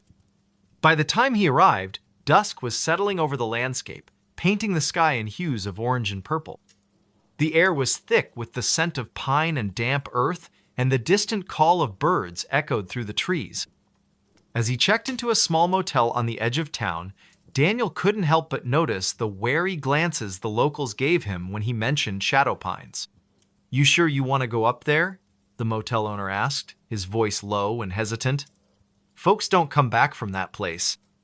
"I'll be fine," Daniel replied with a forced smile, though the man's words lingered in his mind. "Just looking to write a story." The next morning, armed with a map, flashlight, notebook, and camera, Daniel began his trek into the forest. The path leading to Shadow Pines was overgrown, the trail barely visible beneath layers of moss and fallen leaves. The farther he went, the quieter the world became. Even the rustling of animals seemed to fade, leaving only the sound of his own footsteps crunching against the ground. After hours of hiking, he finally reached the clearing where the campground was said to be located. What he found, or rather, didn't find, left him unsettled. There were no tents, no fire pits, no signs of human activity whatsoever, just an empty expanse surrounded by towering trees that loomed like silent sentinels. The air felt heavier here, almost suffocating, and a chill ran down his spine despite the warmth of the day. "This can't be right," Daniel muttered, consulting his map again. According to the markings, this was the exact spot where Shadow Pines should have been. Yet there was nothing but emptiness. As he stood there, trying to make sense of what he was seeing, he noticed something odd. Scattered around the clearing were remnants of what appeared to be old camping equipment-trusted lanterns, tattered tarps, even a child's doll half buried in the dirt. It was as if the campground had been abandoned suddenly, with no time to pack up or clean up. A sharp snap of a twig behind him made him whirl around, his heart pounding. "Hello?" he called out, his voice echoing unnaturally in the stillness. No one answered, but the sensation of being watched grew stronger with each passing second. Deciding to document everything, Daniel began taking photographs of the clearing and the scattered debris. As he snapped a picture of the doll, his camera emitted a strange buzzing noise before shutting off completely. Frowning, he fiddled with the device, but it refused to turn back on. "Great," he muttered under his breath, stuffing the useless camera into his bag. "Guess I'll have to rely on notes." He moved closer to inspect the doll more closely, crouching down to brush away some of the dirt covering its face. The porcelain features were cracked and weathered, but there was something unsettling about the way its glassy eyes seemed to follow him. A sudden gust of wind swept through the clearing, sending a shiver down his spine. That's when he heard a faint whisper, so soft it could have been the wind. "Leave." Daniel froze, his breath catching in his throat. "Who's there?" he demanded, his voice trembling slightly. The whisper came again, louder this time. "Go now." His instinct screamed at him to run, but curiosity rooted him to the spot. Slowly, he rose to his feet and scanned the surrounding trees, searching for any sign of movement. The forest remained eerily still, yet the feeling of being watched intensified. Determined to get to the bottom of this, Daniel pressed on, venturing deeper into the woods. He followed a narrow trail that seemed to lead away from the clearing, hoping it would take him somewhere area that might provide answers. The light was fading fast, casting long shadows that danced across the forest floor. After what felt like an eternity, he stumbled upon a dilapidated cabin hidden among the trees. Its wooden walls were rotting, and the roof sagged dangerously, but it offered shelter from the growing darkness. Reluctantly, he pushed open the creaky door and stepped inside. The interior was dimly lit by the last rays of sunlight filtering through the cracks in the walls. Dust covered every surface, and the air smelled of decay. In the center of the room stood a rickety table, atop which lay a collection of objects: a journal, a pocket watch, and a bundle of faded photographs. Curiosity getting the better of him, Daniel picked up the journal and began flipping through its pages. The entries were written in shaky handwriting, detailing the experiences of someone who had once stayed at Shadow Pines. The writer described hearing voices in the night, seeing shadowy figures moving between the trees, and feeling an unbearable sense of dread that never lifted. One passage caught his attention. "They say the forest is alive, watching, waiting. If you listen closely, you can hear it calling your name. Don't answer. Whatever you do, don't answer." A chill ran down Daniel's spine as he read those words. Before he could process them further, a loud thud outside made him jump. Dropping the journal, he grabbed his flashlight and cautiously approached the window. Peering out into the gloom, he saw nothing but swaying branches and shifting shadows. Or so he thought. As he stared harder, he realized one of the shadows wasn't moving with the wind. It stood perfectly still, darker and denser than the others. And then, slowly, it began to move toward the cabin. Panic surged through him, and he backed away from the window, his mind racing. Should he stay and try to defend himself, or flee into the unknown depths of the forest? The decision was made for him when the front door burst open with a deafening crash. Heart pounding, Daniel bolted out the back door, not daring to look behind him. Branches clawed at his arms and face as he ran, the forest seeming to close in around him. The whispers returned, louder now, overlapping in a cacophony of voices that urged him to stop, to turn around, to give in. "No!" he shouted, his voice raw with desperation. "I won't stop!" Somehow, miraculously, he found his way back to the trail leading out of the woods. By the time he emerged onto the main road, dawn was breaking, painting the sky in soft pastels. Exhausted and shaken, he collapsed onto the ground, gasping for breath. When he finally mustered the strength to stand, he turned back to look at the forest one last time. Through the mist, rising from the trees, he could see the outline of the clearing where Shadow Pines had supposedly been. But now, instead of emptiness, there was something elsey, cluster of tents, flickering campfires, and figures moving about as if nothing were amiss. Blinking in disbelief, Daniel rubbed his eyes, certain he was hallucinating. When he looked again, the scene was gone, replaced once more by the desolate expanse. Shaken to his core, Daniel returned to Pine Ridge and wrote his article about Shadow Pines, though few believed his account. Over time, the story faded from memory, becoming just another tale whispered around campfires. But Daniel never forgot. On quiet nights, he sometimes thought he could still hear the whispers, faint and distant, calling him back to the campground that disappeared. And deep in the forest, the shadows waited, patient and eternal. The wrong voice on the baby monitor. It was a humid summer evening in the small suburban town of Maple Grove, Illinois. The kind of night where the air felt thick and heavy, clinging to your skin no matter how many fans you turned on. Rachel Dawson sat in the living room of her modest two-story home, absently flipping through channels on the television while trying to ignore the faint hum of cicadas outside. Her son, Ethan, just 6 months old, had finally fallen asleep after hours of fussing. She cherished these rare moments of quiet, even if they were fleeting. On the coffee table beside her sat the baby monitor, its green light blinking steadily to indicate it was active. The device was one of those high-tech models with both audio and video capabilities, though Rachel rarely used the video feature unless she needed to check on Ethan during particularly restless nights. Tonight, however, she kept the screen off, relying solely on the sound to reassure herself that all was well upstairs. At first, the only noise coming from the monitor was the soft, rhythmic breathing of her sleeping child. Rachel leaned back into the couch, letting out a sigh of relief as she allowed herself to relax for the first time all day. But then, something changed. A faint rustling sound came through the speaker so subtle at first that she almost dismissed it as static or interference. She sat up straighter, straining to listen.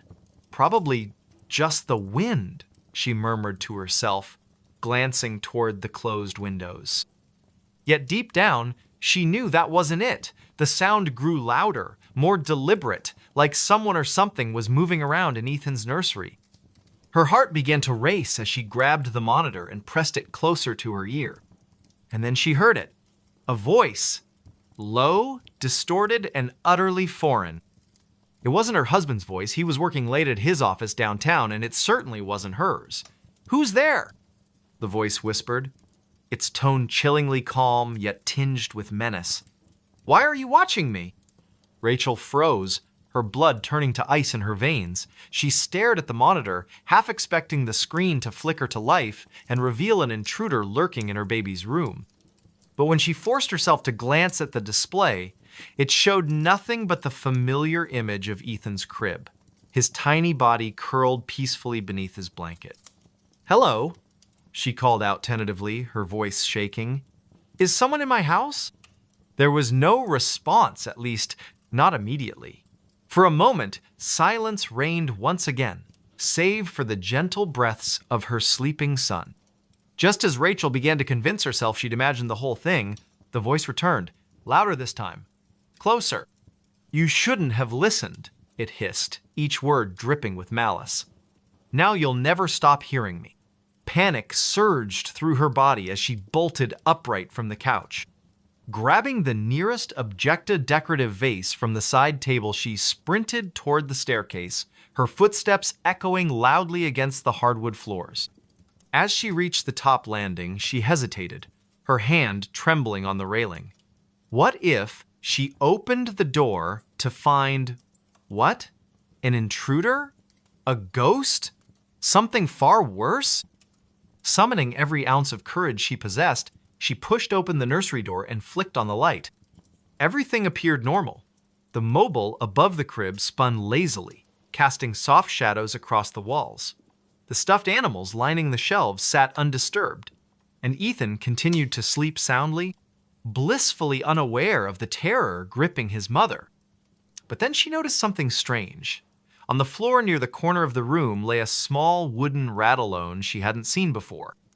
Its surface was intricately carved with symbols that looked ancient and unfamiliar.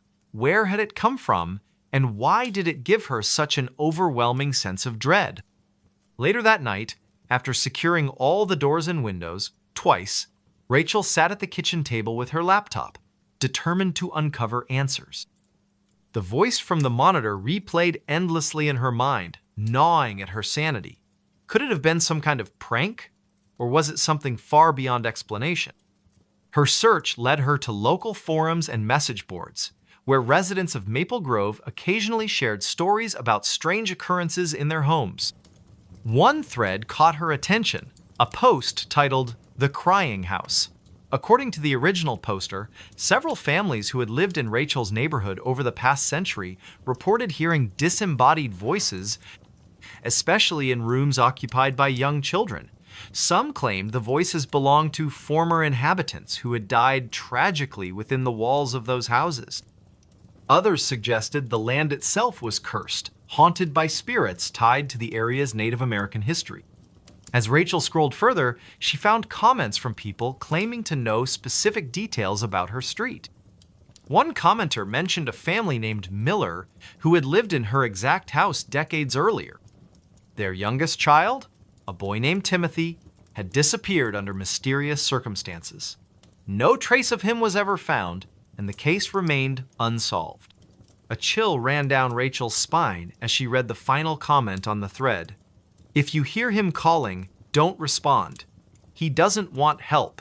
He wants company." The next morning, Rachel decided to visit the local library to dig deeper into the history of her home.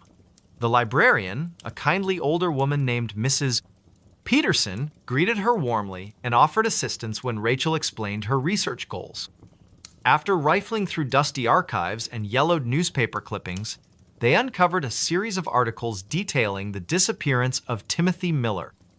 According to the reports, Timothy had been playing in his backyard one afternoon when he vanished without a trace.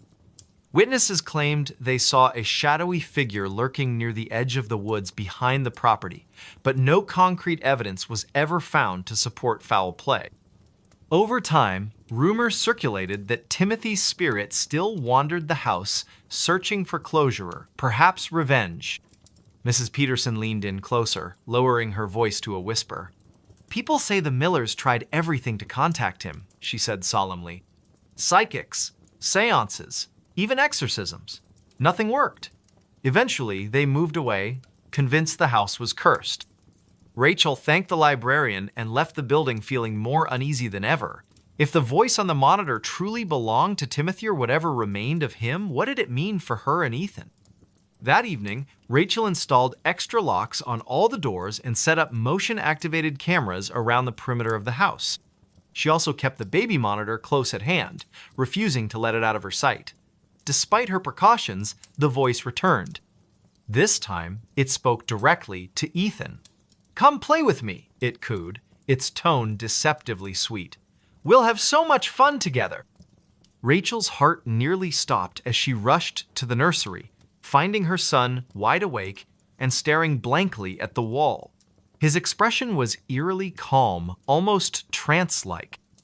When she picked him up, he didn't cry or squirm as usual, he simply gazed at her with unblinking eyes.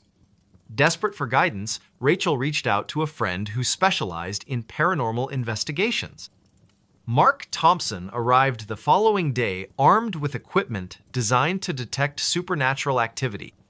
Together, they conducted a thorough sweep of the house, focusing particularly on the nursery. To their astonishment, the devices registered significant anomalies, cold spots, electromagnetic fluctuations, and faint whispers that seemed to emanate from nowhere. Mark warned Rachel that whatever presence lingered in her home was intelligent and potentially dangerous. "It knows you're onto it," he said gravely. "Be careful." Over the next few days, the disturbances escalated. Toys would move inexplicably across the floor. Lights flickered unpredictably, even when no one was home.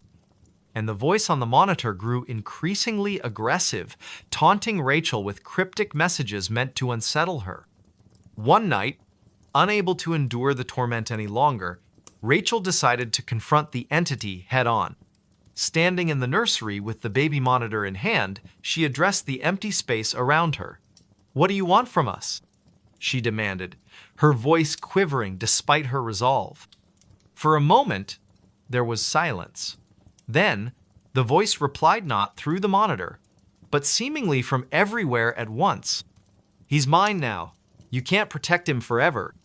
Tears streamed down Rachel's face as she clutched Ethan tightly to her chest. She realized then that staying in the house was no longer an option. Gathering their belongings, she fled with her son to stay with relatives in another state. Though the voice has since fallen silent, Rachel remains haunted by the memory of those nights. Every creak of the floorboards, every whisper of the wind reminds her of the wrong voice on the baby monitorand, the sinister force that sought to claim her child. He smiled from inside the closet, a tale of unrelenting fear.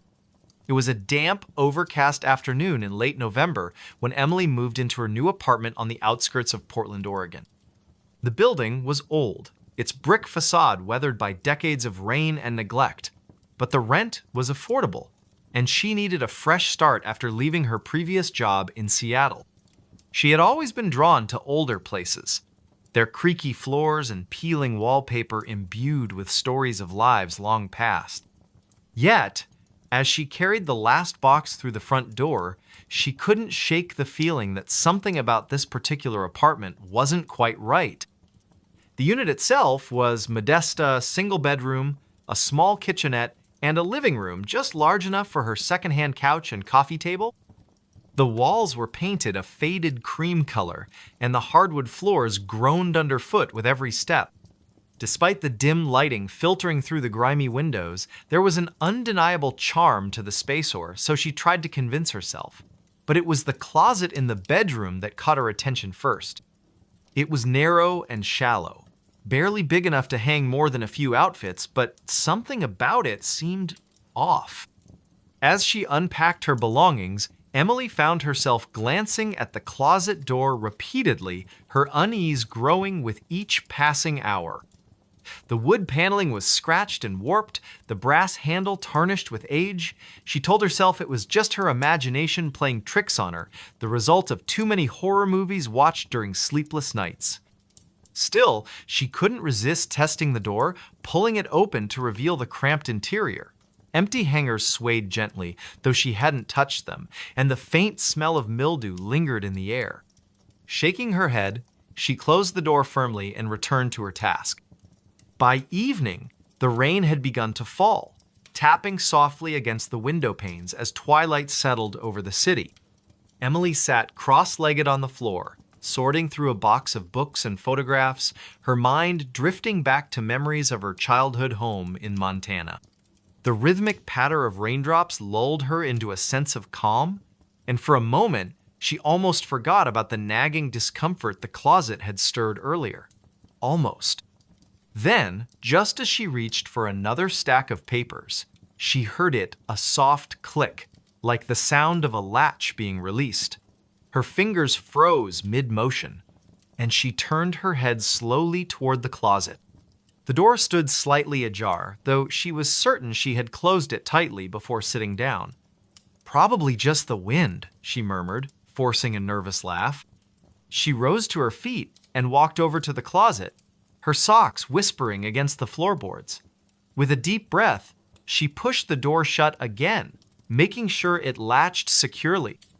Back on the floor, she resumed her unpacking, but the incident left her unsettled. Every few minutes, she glanced up at the closet, half expecting it to swing open once more. When nothing happened, she began to relax, chalking it up to the quirks of an aging building. By 9 o'clock, she decided to call it a night, stacking the remaining boxes in the corner and crawling into bed with a book to distract herself. The hours slipped by unnoticed until she finally turned off the lamp beside her bed. Darkness enveloped the room, broken only by the faint glow of the streetlights outside. As she lay there listening to the steady rhythm of the rain, she felt her eyelids grow heavy. Sleep came quickly, wrapping her in its comforting embrace. Or so she thought. Sometime later, she woke with a start, her heart pounding wildly in her chest.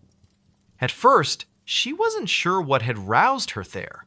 There was no noise, no movement, just an oppressive silence that seemed to press down on her like a weight. Then, out of the corner of her eye, she saw it.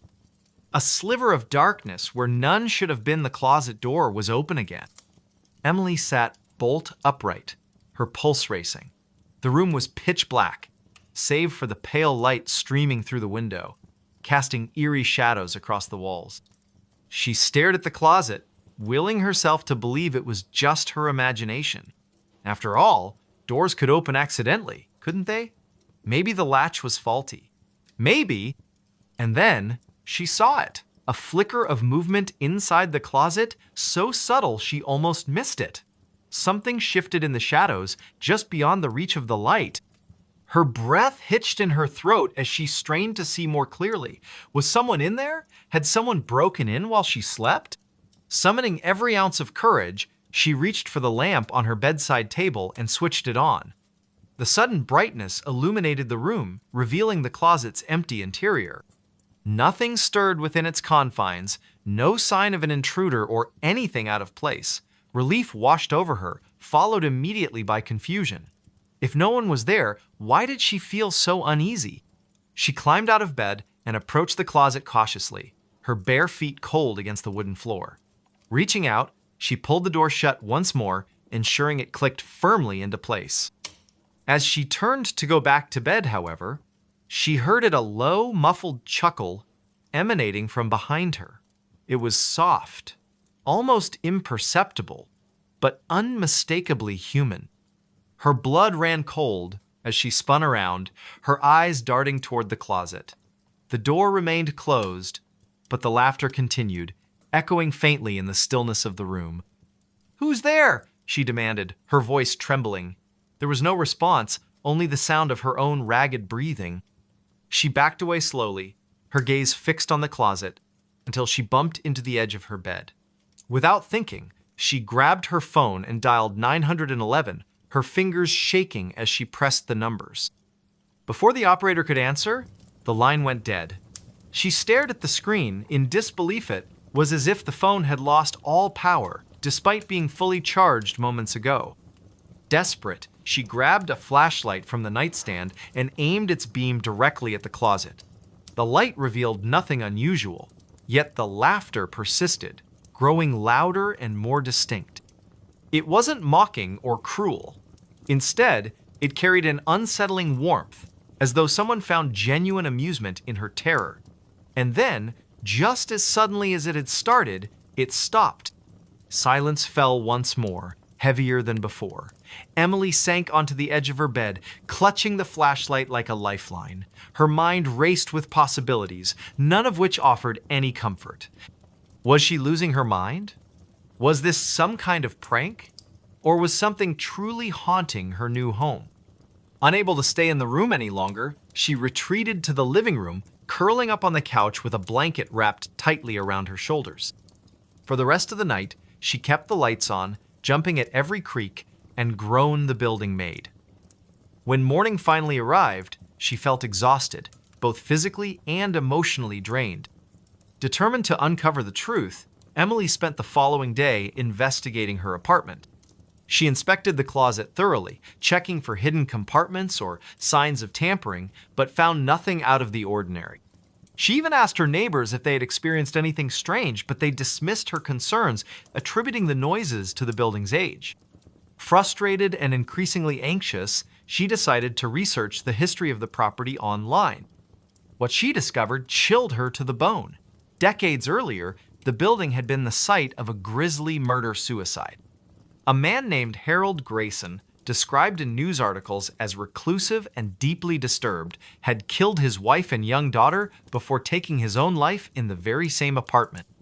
According to reports, he had locked himself in the master bedroom and barricaded the door, refusing to let anyone enter.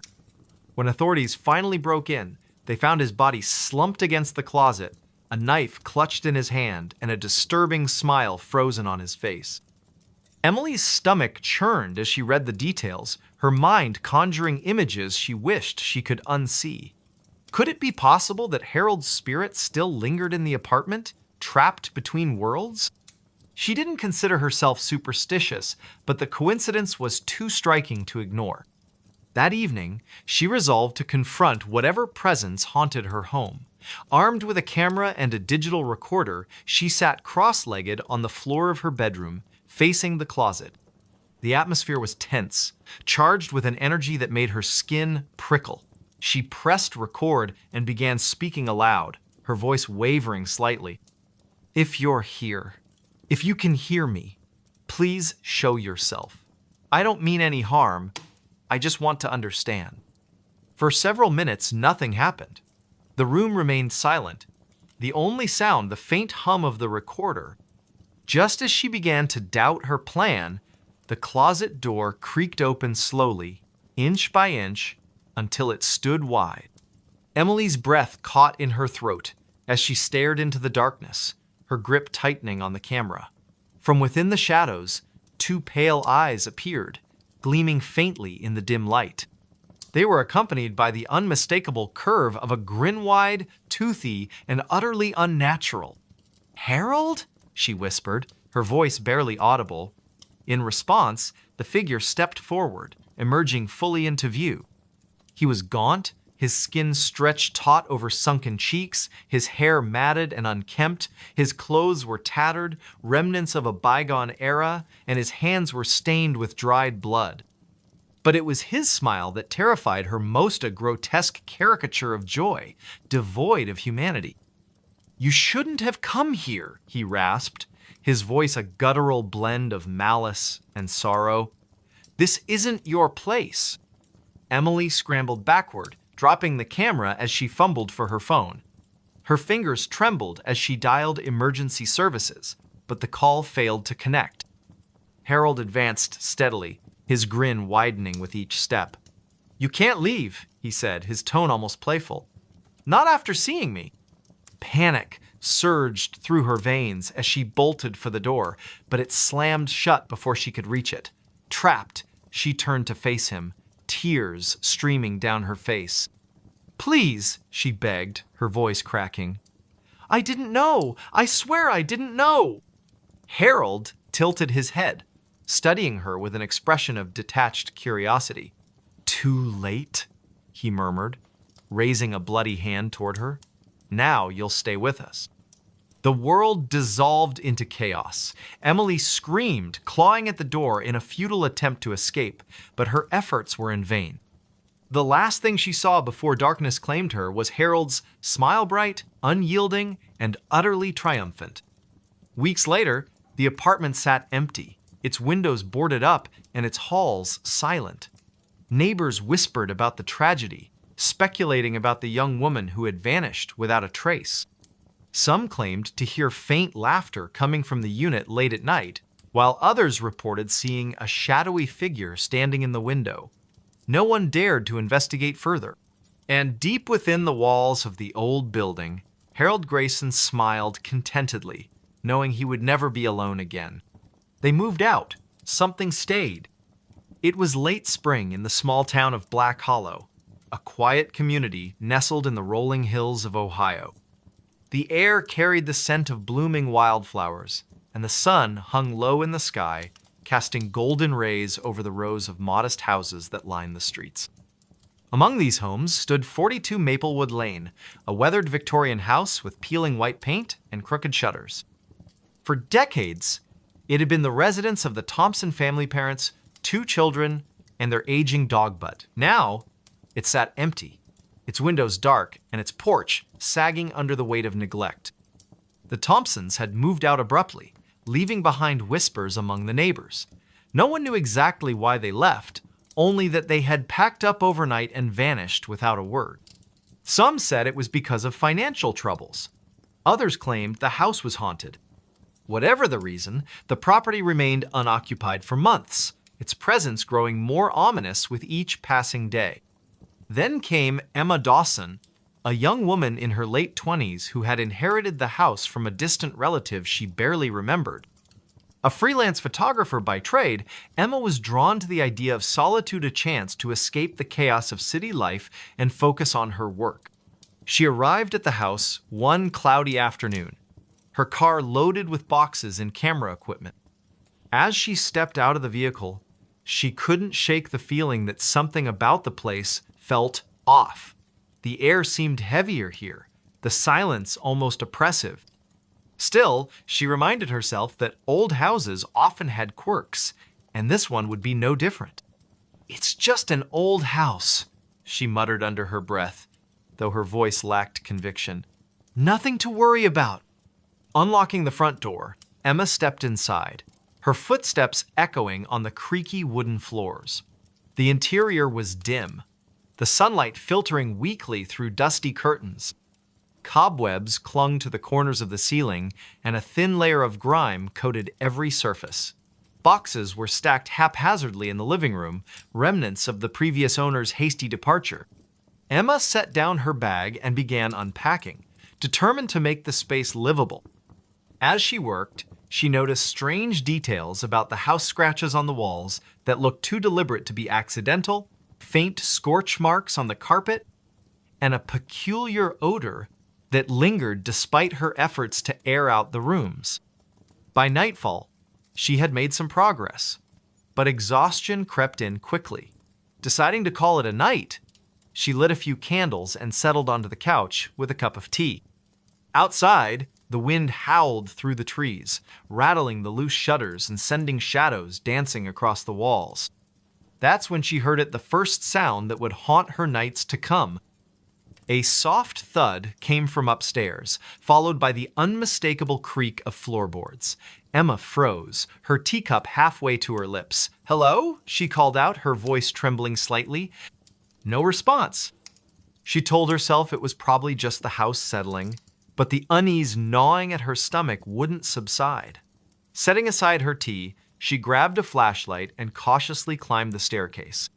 Each step groaned beneath her weight, amplifying the tension coiling in her chest. At the top, she found herself facing a long hallway lined with closed doors. One of them stood slightly ajar, a sliver of moonlight spilling through the gap. Her heart pounded as she approached, pushing the door open with a trembling hand. Inside was an empty bedroom, its walls bare except for a single faded photograph hanging askew. The image depicted a family smiling stiffly at the camera, mother, father, and 2 children. Something about their expressions unsettled her, as if they were hiding a secret too terrible to share. Before she could examine it further, a cold breeze swept through the room, extinguishing the candle she had brought with her. Darkness enveloped her, broken only by the weak beam of her flashlight. Panic rising, she turned to leave, but stopped short when she saw the shadowy figure standing in the doorway. It wasn't human. Its form shifted and writhed like smoke given shape, its eyes glowing faintly in the gloom. Emma stumbled backward, her breath catching in her throat. The thing tilted its head, studying her with an intelligence that chilled her to the bone. Then, with a speed that defied logic, it lunged forward. Emma screamed and bolted from the room, slamming the door shut behind her. She raced down the stairs and out the front door, not stopping until she reached her car. Trembling, she fumbled with the keys and sped away, leaving the house and whatever lurked within behind. For days, she avoided returning, staying with a friend in town while she tried to process what had happened. But curiosity eventually got the better of her. Determined to uncover the truth, she visited the local library, poring over old records and newspaper clippings related to 42 Maplewood Lane. What she discovered sent a shiver down her spine. Decades earlier, the house had belonged to a reclusive man named Arthur Grayson, who was rumored to dabble in occult practices. Neighbors reported hearing strange noises coming from his home, and several children claimed to have seen monsters lurking in the woods behind the property. When Grayson disappeared without explanation, the house changed hands multiple times, each new owner leaving under mysterious circumstances. Armed with this knowledge, Emma decided to confront the entity haunting her home. She enlisted the help of a local historian named Mr. Peterson, who specialized in folklore and paranormal phenomena. Together, they returned to the house on a moonlit night, carrying sage bundles, salt, and a journal containing instructions for banishing malevolent spirits. The ritual was tense and exhausting, requiring them to chant incantations and burn herbs throughout the house. At first, nothing seemed to happen. But as they reached the final steps, the atmosphere shifted dramatically. The temperature plummeted, and the air grew thick with static electricity. Shadows swirled around them, taking on grotesque shapes before dissolving into nothingness. Suddenly, a deafening roar filled the house, shaking the very foundation. The lights flickered violently, then went out completely. In the darkness, Emma felt a presence looming over her, its malice palpable. She clutched the journal tightly, reciting the final words of the incantation with all the strength she could muster. And then, silence. When the power returned moments later, the oppressive energy that had plagued the house was gone. Exhausted but relieved, Emma and Mr. Peterson exchanged wary glances. "I think we did it," he said softly, though his tone suggested he wasn't entirely convinced. Over the following weeks, Emma stayed in the house, testing her newfound sense of security. Though the oppressive feeling had lifted, she couldn't shake the lingering suspicion that something or someone remained. One evening, as she sorted through the remaining boxes left by the Thompsons, she found a journal tucked away in a dusty corner.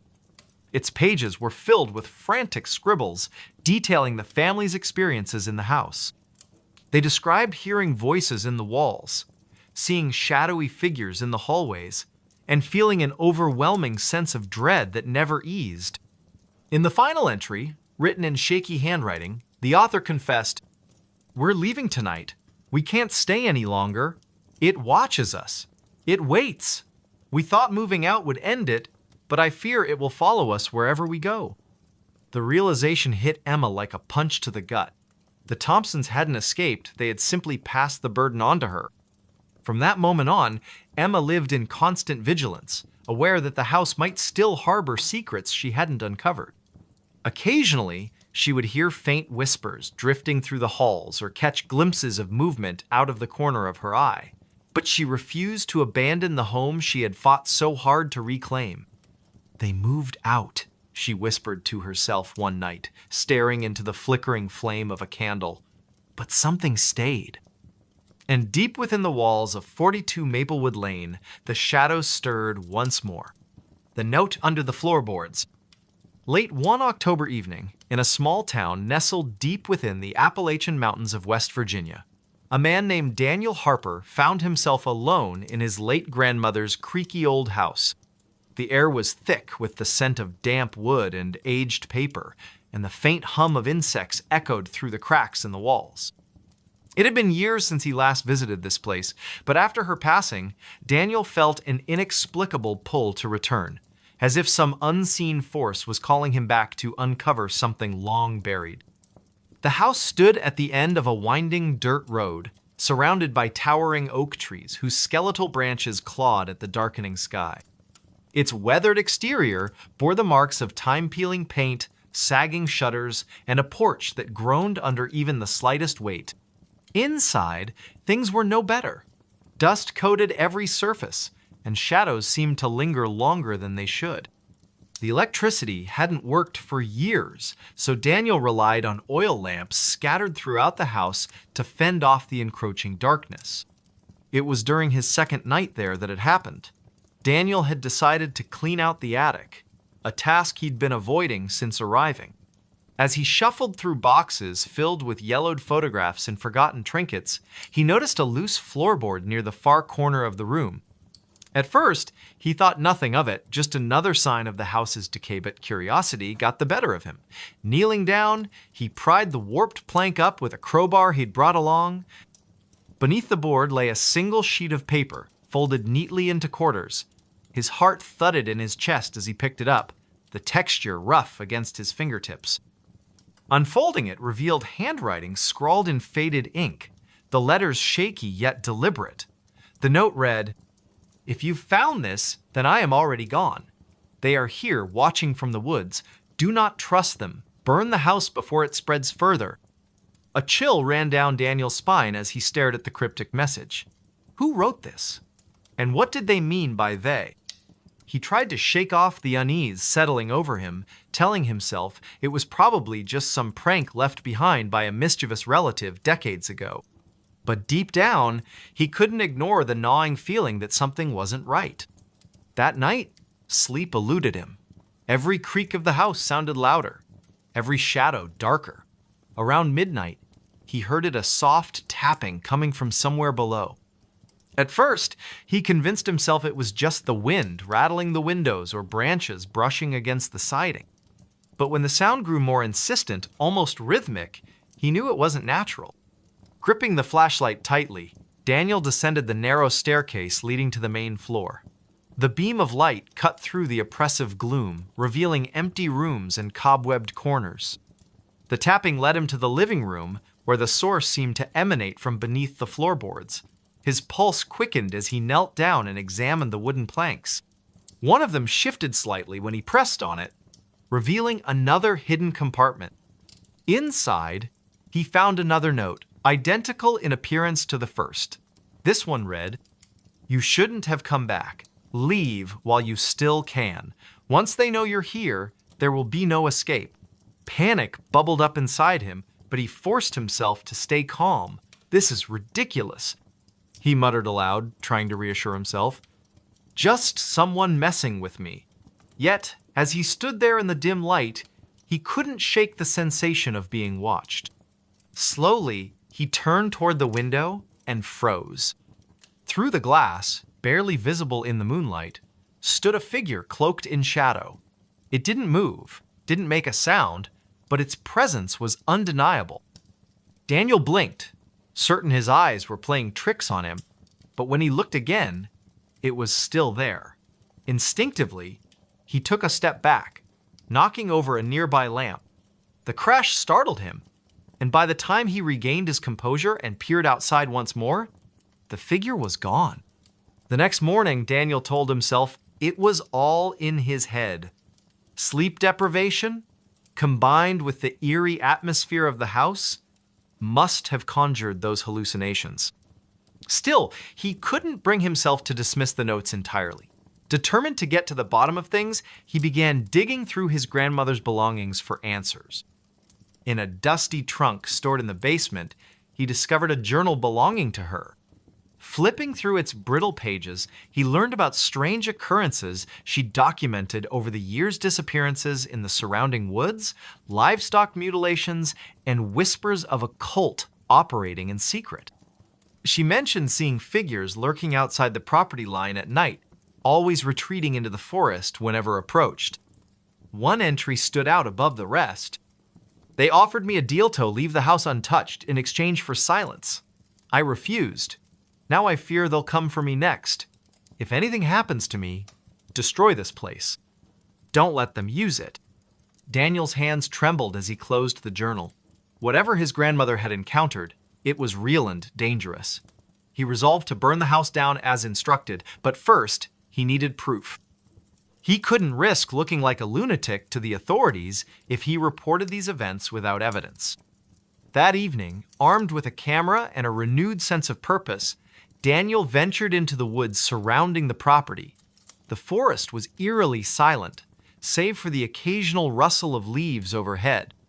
Every step felt heavier than the last, as though the ground itself resisted his intrusion. After walking for what felt like hours, he stumbled upon a clearing bathed in pale moonlight. At its center stood a circle of stones, arranged in a crude formation. Scattered around were remnants of candles, their wax hardened with age. In the middle lay a pile of bones, some human-sized, others smaller. A wave of nausea hit him as he realized what he was looking at: an altar used for rituals. Suddenly, the air grew colder, and the hairs on the back of his neck stood on end. From the edge of the clearing emerged several figures, their faces obscured by hooded robes. They moved silently, surrounding him without uttering a word. One of them stepped forward, extending a skeletal hand toward him. Daniel bolted, crashing through the underbrush as adrenaline surged through his veins. Behind him, he could hear the sound of pursuit footsteps pounding against the earth, growing closer with each passing second. He didn't dare look back, focusing solely on reaching the safety of the house. When he finally burst through the front door, slamming it shut behind him, he collapsed onto the floor, gasping for breath. For a moment, everything was still. Then, Faint scratching noises began emanating from the walls, followed by low murmurs that seemed to seep through the very foundation of the house. Desperation took hold of him.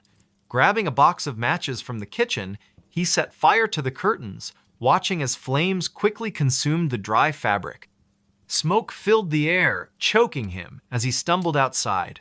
Behind him, the structure roared with life, its timbers crackling and collapsing inward. Yet, as Daniel watched the inferno engulf the house, he noticed something unsettling. Standing among the trees, just beyond the reach of the firelight, were the figures from the clearing. Their hoods cast their faces in shadow, but he could feel their gazes boring into him. Even as the house burned to ashes, they remained motionless, silent sentinels guarding whatever secrets lay hidden within the ruins. In the days that followed, Daniel left the town behind, vowing never to return, but no matter how far he traveled, he couldn't escape the memory of those hollow eyes staring at him from the darkness. Sometimes, late at night, he swore he could hear the faint tapping of fingers against wood, echoing through the recesses of his mind. And though he tried to convince himself otherwise, he couldn't shake the feeling that they were still out there, waiting. They found footprints on the ceiling. It was a cold, overcast evening in the small town of Maplewood, Minnesota, where the air carried the faint scent of pine and the promise of an impending storm. The streets were quiet, save for the occasional rustle of leaves blown by the wind. Somewhere in the heart of the town stood an old Victorian house, its once grand facade now marred by peeling paint and broken shutters. The house had been abandoned for decades, its history shrouded in whispers and half-truths. Locals avoided it, claiming it was cursed, but for one man named Ethan Grayson, the stories only fueled his curiosity. Ethan had recently moved to Maplewood after inheriting the property from a distant relative he barely remembered. A freelance journalist by trade, he saw the house as both a challenge and an opportunity, a chance to uncover a story that might reignite his career. Little did he know, the house held secrets far darker than anything he could have imagined.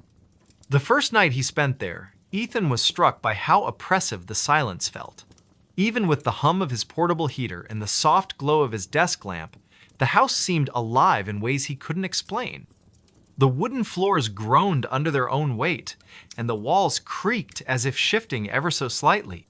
He tried to dismiss these sounds as typical for an old building, but something about them unsettled him. Around midnight, unable to sleep, Ethan decided to explore the second floor. His footsteps echoed softly against the warped floorboards as he made his way down the dimly lit hallway.